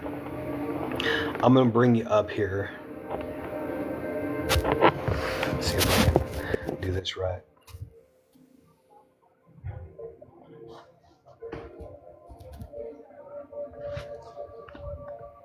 Are you with us? Yeah, hold on. Okay. Hi. Sorry about the loud noise, everybody. I just knocked over my crystal that holds my phone. It happens. I don't have anything to hold up my phone, but my phone folds, which is part of the reason why I got it, because it folds in half and I can like prop it up that way. But okay. So this is the craziest part. I have to figure out. No, I don't want to leave. How do I change my view? I put it on multi-screen. It's a different way than I'm used to doing this, so I'm not sure how to change that. Well, regardless, I got called to my own serpentine many years ago. And can we talk about it? As a female with serpentine, this is my sphere of serpentine. Nice. Oh my God, I feel it right now, even holding it. Like, I get truth bombs every time I touch this crystal. Okay, I have to talk to you about the metaphysical conference I went to when I first moved home in 21. I thought I needed a blue. I didn't know which one. I needed a blue crystal to help me with my throat chakra. Mm-hmm. Right? That was the whole intention of me walking in. I went with my best friend Celia. We went in. That is not what happened.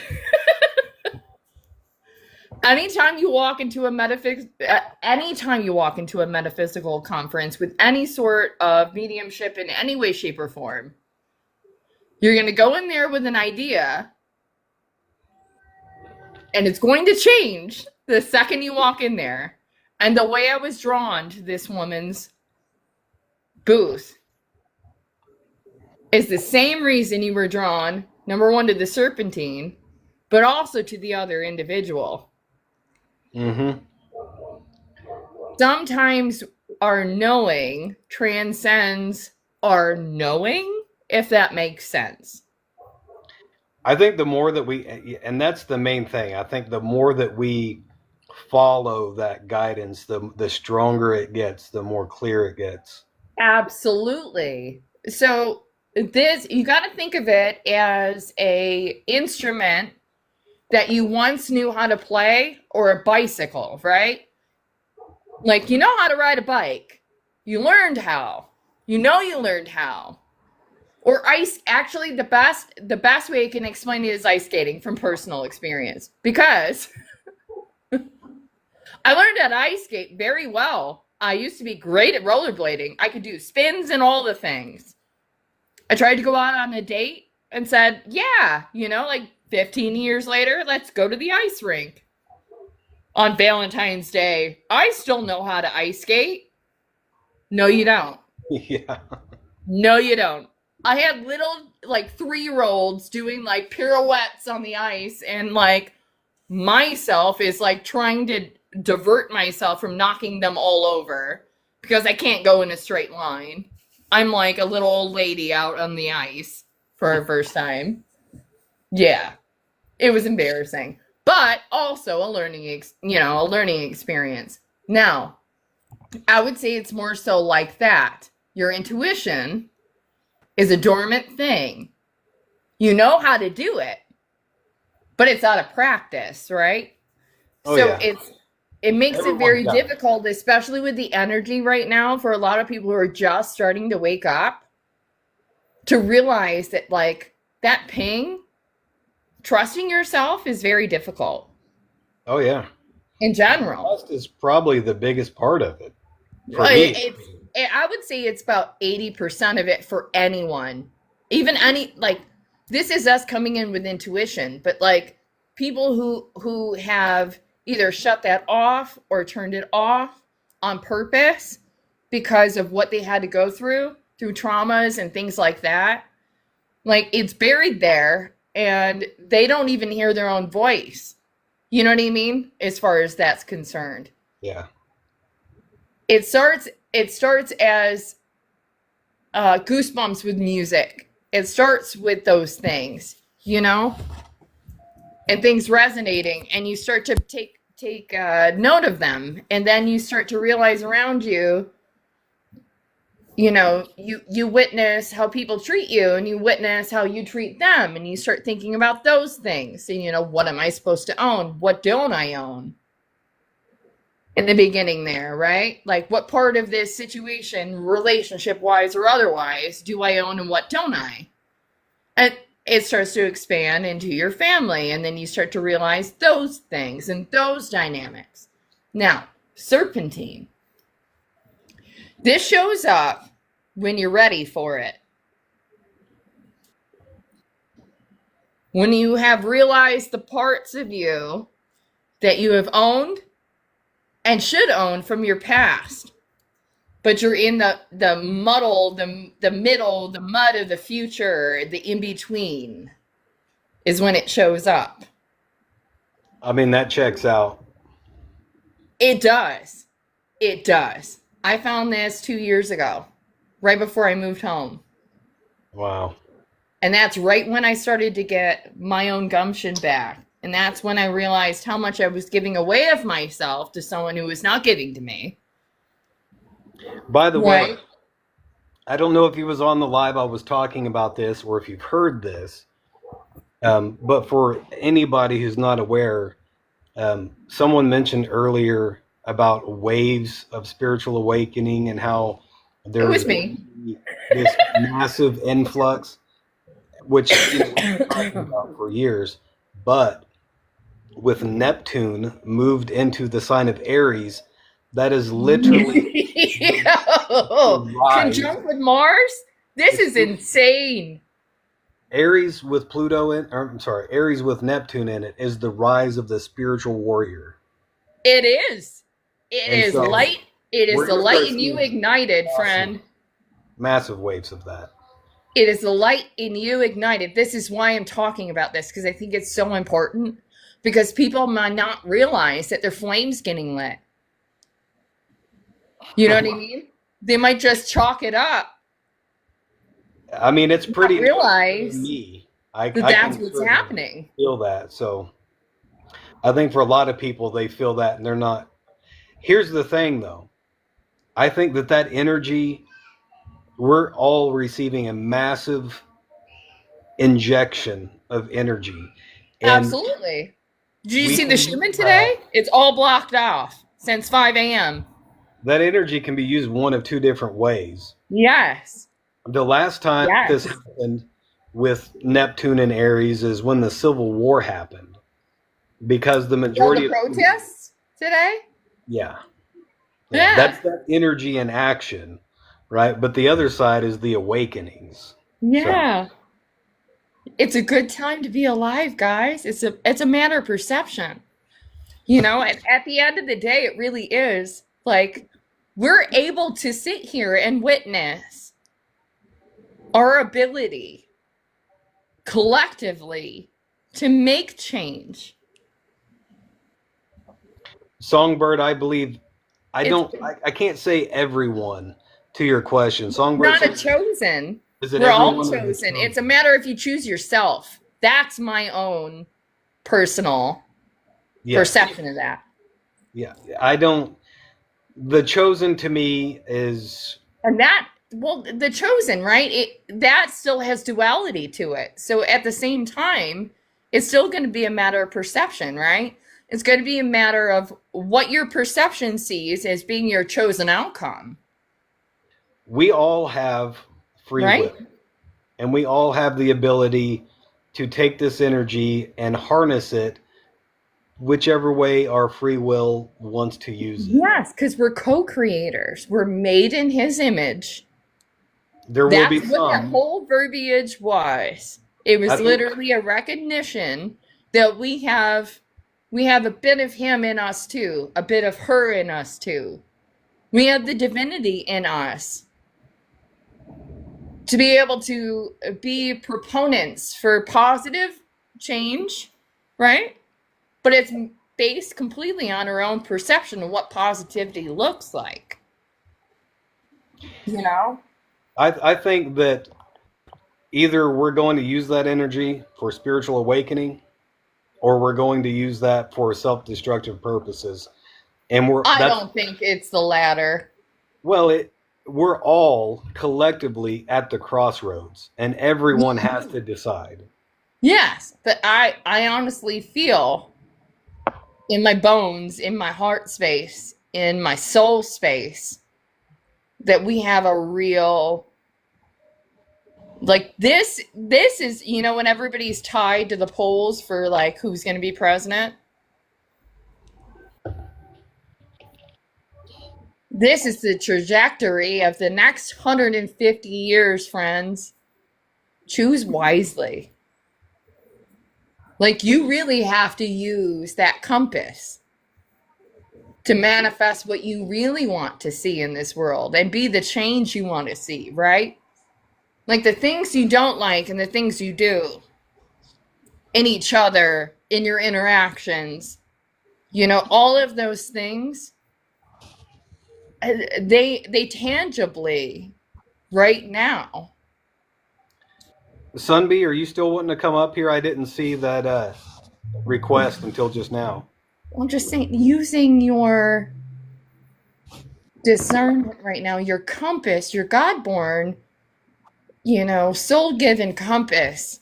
That's your divine guide to your higher self. And you just realized that, Brian, how like when that block got removed, I know that you felt it. Right? Higher self meets lower self. Lower self being, obviously like dependent on perception, but right? Yeah. It's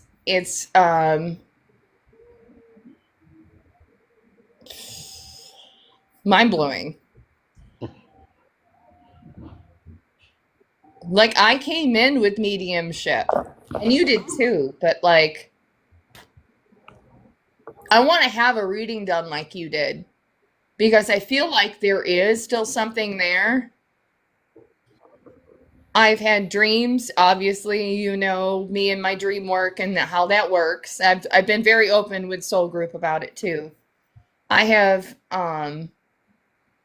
very good discernment in the dream state. And pretty good discernment in real life too. But I'm starting to realize different what's the word I want to use? I'm starting to realize I have guardians in places that I didn't realize they were, that also want to see this happening. Mm-hmm. Right? For the betterment of everyone, like full on love filled energy, like all heart space. That's why I think the work that we're doing is so important. It's incredibly important. Because It's incredibly important. the more we awaken, the more we shine our light, the more others are. No, they can. The more that they are brought into that as reality, and the more that they awaken themselves. You want me to show you the crystals I got that I was drawn to? Let's see them. Yo, this is crazy. And then I had, like, right after I got them, I had on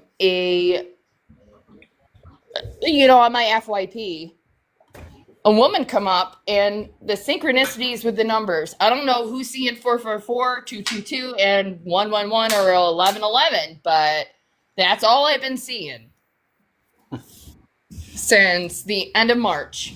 Literally last week of March all the way into April. And I knew I was going to. It was like the second the retrograde hit. But I will try. Can I flip? Can I flip in multicast? I don't know. Maybe I not. honestly don't know. It's I've okay. never tried that. You can do it this way. My Labradorid egg.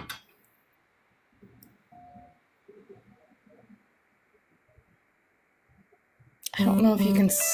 The light is funny.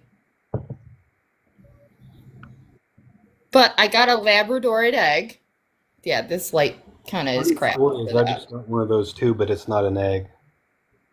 I got an egg. I got, Peach Moonstone, but look how flashy this baby is.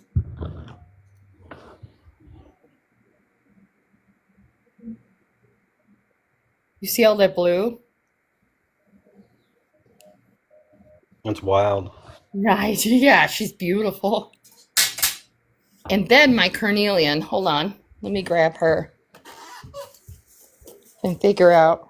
I carry them with me all the time, so like I stick them in my pockets. In my coat when I go to work. Oh, here it is. This is insane.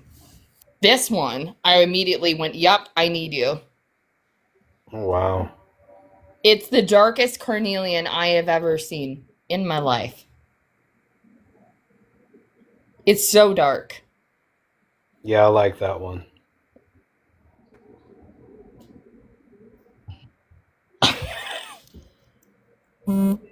And then Aries immediately went into Mars. And I'm like, oh, well, here we are. Yeah, in that reading that I saw, she was like, "You seeing 444 222?" She was like, "Carnelian, really dark carnelian." I'm like, and just came in the magic mail. Dragon energy, yes, exactly. Exactly. Noelle, you too? Yes, carnelian.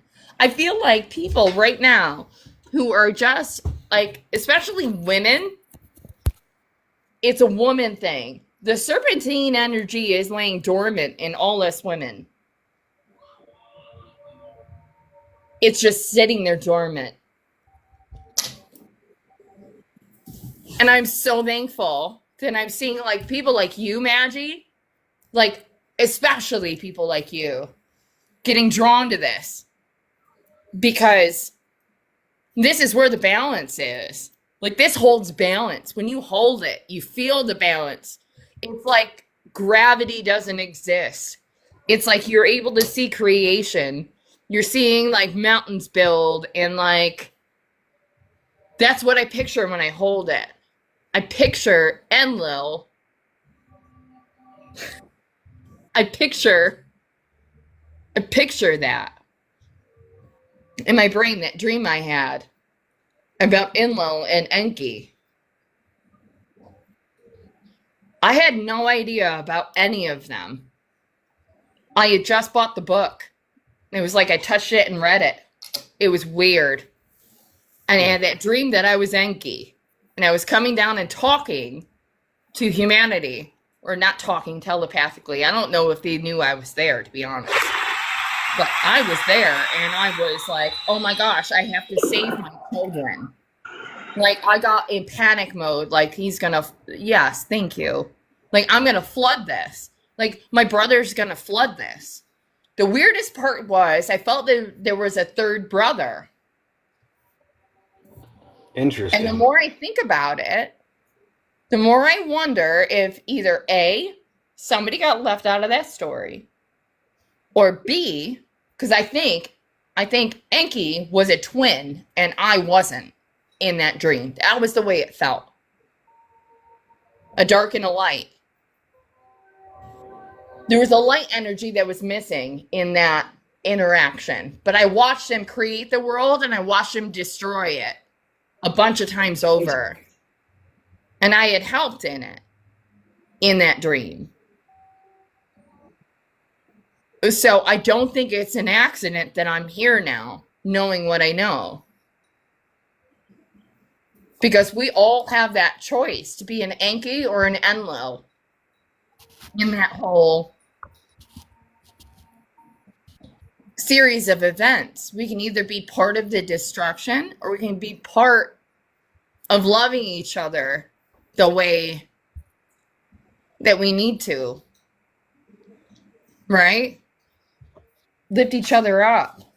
And this is an empowerment stone. It's a grounding. It links your ground chakra with your solar plexus. So it unblocks that. And I feel like a lot of women right now are utilizing this stone who are drawn to them. Is specifically for that. And I don't think it's by accident that I picked up a peach moonstone either, because I'm always drawn to moonstone and labradorite, but the energy called again. I pulled this out of my, like, and you can't see the flash, and it's so crazy. It's like purple and pink. But it's the colors for me, like, so drawn. I don't know. It's a spiritual awakening that's happening on a multitude of levels. It's in the earth. I feel her. I feel the soil turning itself over for new regrowth type thing. Like, I don't know how else to explain it. It's spring times 10, I guess. Yeah, I agree. I mean, honestly, I think all of the more negative aspects that people focus on, like the weather, the earthquakes, the volcanoes, all of that is a function of that awakening. It absolutely is, which is why I try not to give it. I try not to worry. I try not to put my focus there because I can't control what my Gaia does, but I can control the energy I give to her. Right. It's all in the perception. We're all You arteries perceive it. in the veins of the earth. If you think about it that way, and we're feeding her what we're feeding her, we all have the ability to make an impact that way. And if perception, the way science explains it, especially now, which we all of us intuit. Ari, what? Do you hear my cat? Sweetie, thanks for stopping in, my friend. I'm literally right here. Yeah. Sorry. That's all right. I'm actually gonna have to be getting off here pretty quick myself. But I just think that right now is a pivotal time for us to really realize and really think about, and a lot of us are hermiting too, because we need to make sure our intentions are pure. I think it's making a lot of us go introspective and think about those things and think about like what our next moves are. Don't allow it to completely cripple you to where you can't leave. Witness it, allow it to pass through you, cry about it, and go out in the world and be the change you want to see. Allow it in spurts. Allow yourself a day out of the week. If you're feeling super emotional, an hour at the very least. Sometimes you might need more, but allow yourself a little bit of grace, because you're only going to be as good as you can put out into the world. If you are draining yourself by just absorbing, you can't do the change that you want to see. You can't be the proponent of the change. Whether you see whether or not your interactions are going to do anything, right? It's not necessarily you go out there and you lead a protest. It's you go out there, you hold the door for someone. You smile at a stranger. You pay for the guy behind you in line at the drive-thru, if you can do it. Be the gift to other people. That's what it's about.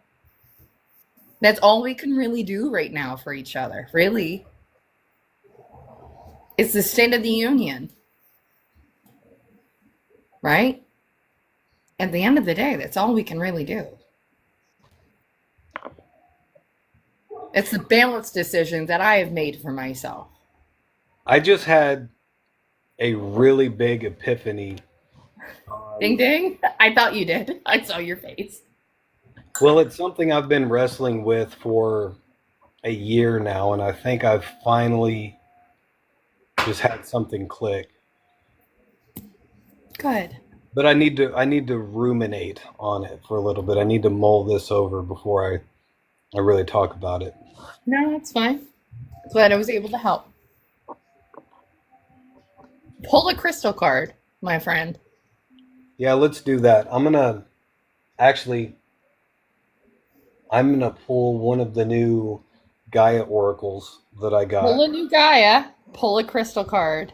Because it comes from Gaia. It's her baby. Which is why you pulled that serpentine. I'm telling you.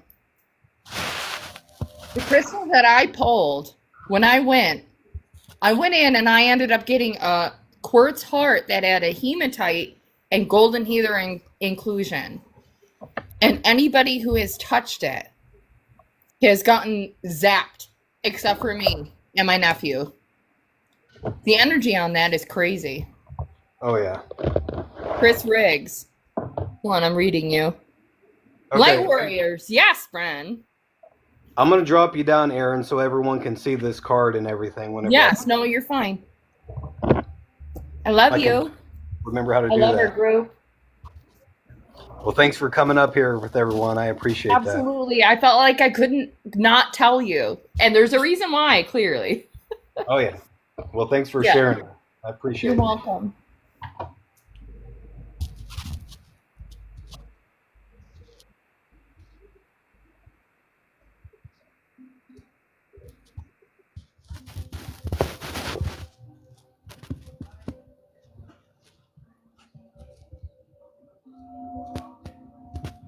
Well, that didn't work like I was wanting it to.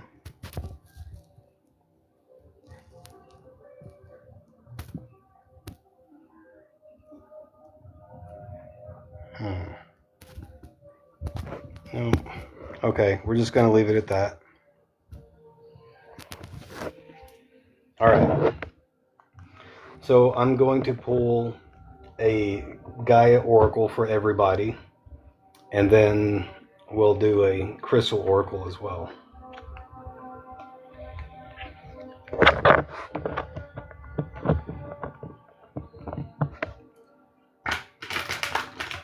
Thank you all for being here. I appreciate everyone sticking around and for sharing his time and space with us as always.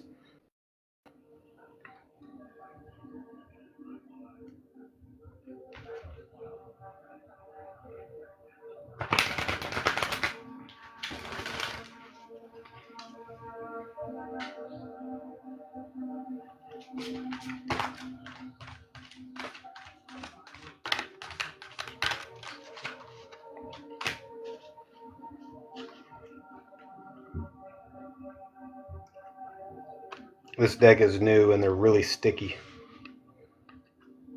I don't like to glide very well.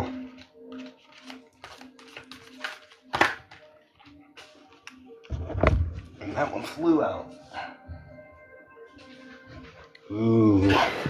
This card is exactly where we are at, my friends. Purification Fire.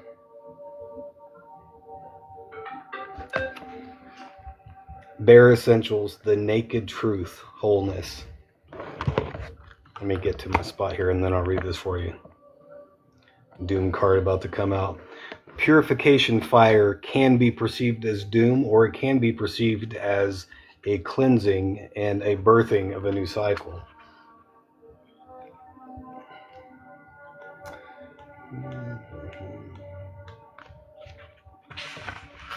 Bear with me, guys. I gotta find this page here and I'll read this to you.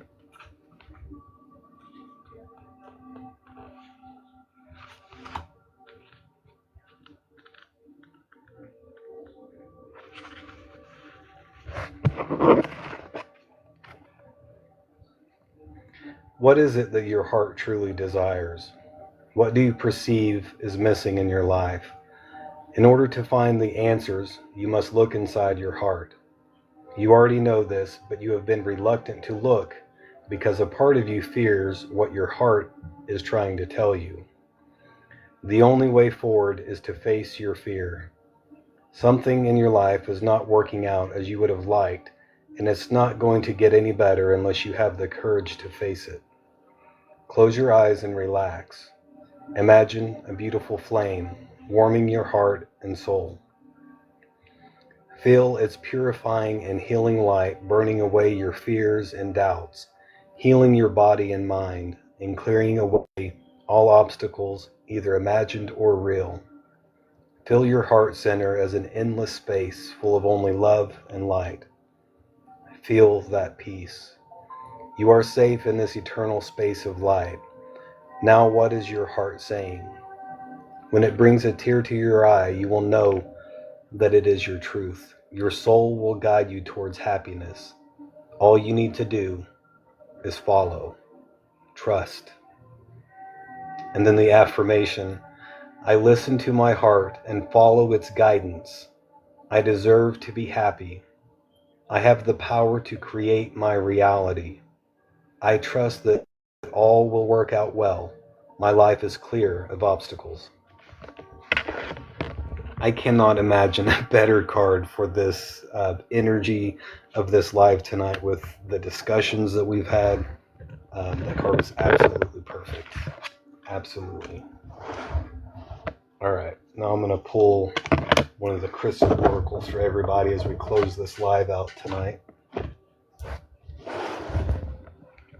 Those are the Gaia Oracle. I know that's backwards. I apologize.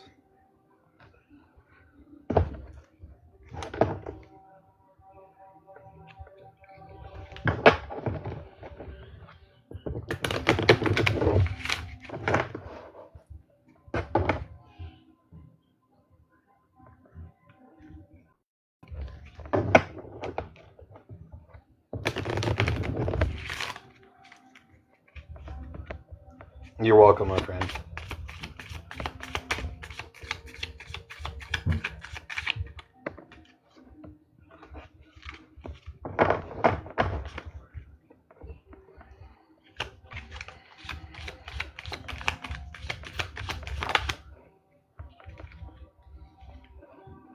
Ooh.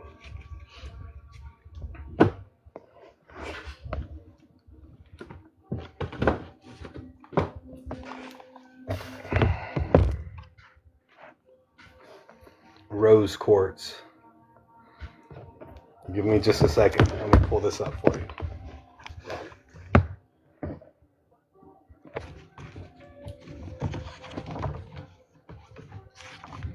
Okay. I'll try to hold this up for you while I read this. A different kind of love. Love, rose quartz teaches, is the ability to transcend yourself and merge with another person or plant or stone, an animal or the sky above, the dirt beneath your feet, a volcano, the endless roll of the ocean. All are one. Rose quartz knows that you can soften your edges till you blend and blur, weaving yourself into the web of the world, healing the bits of you that life has broken. Blend and blur, and then come back to selfness. You are you, and you are we, rose quartz whispers. Allow moments of rose quartz style love to infuse your awareness of your singular reality.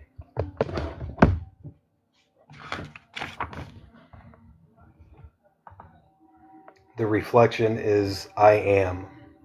Rose quartz blush is caused by a combination of manganese, which feeds the heart, titanium, which lends unbreakable strength, and iron, which grounds and centers.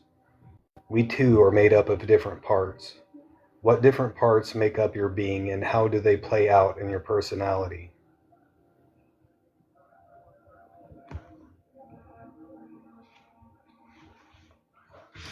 And this is, there's also a 4-element purification that can go along with this, but I'm not going to read that right now.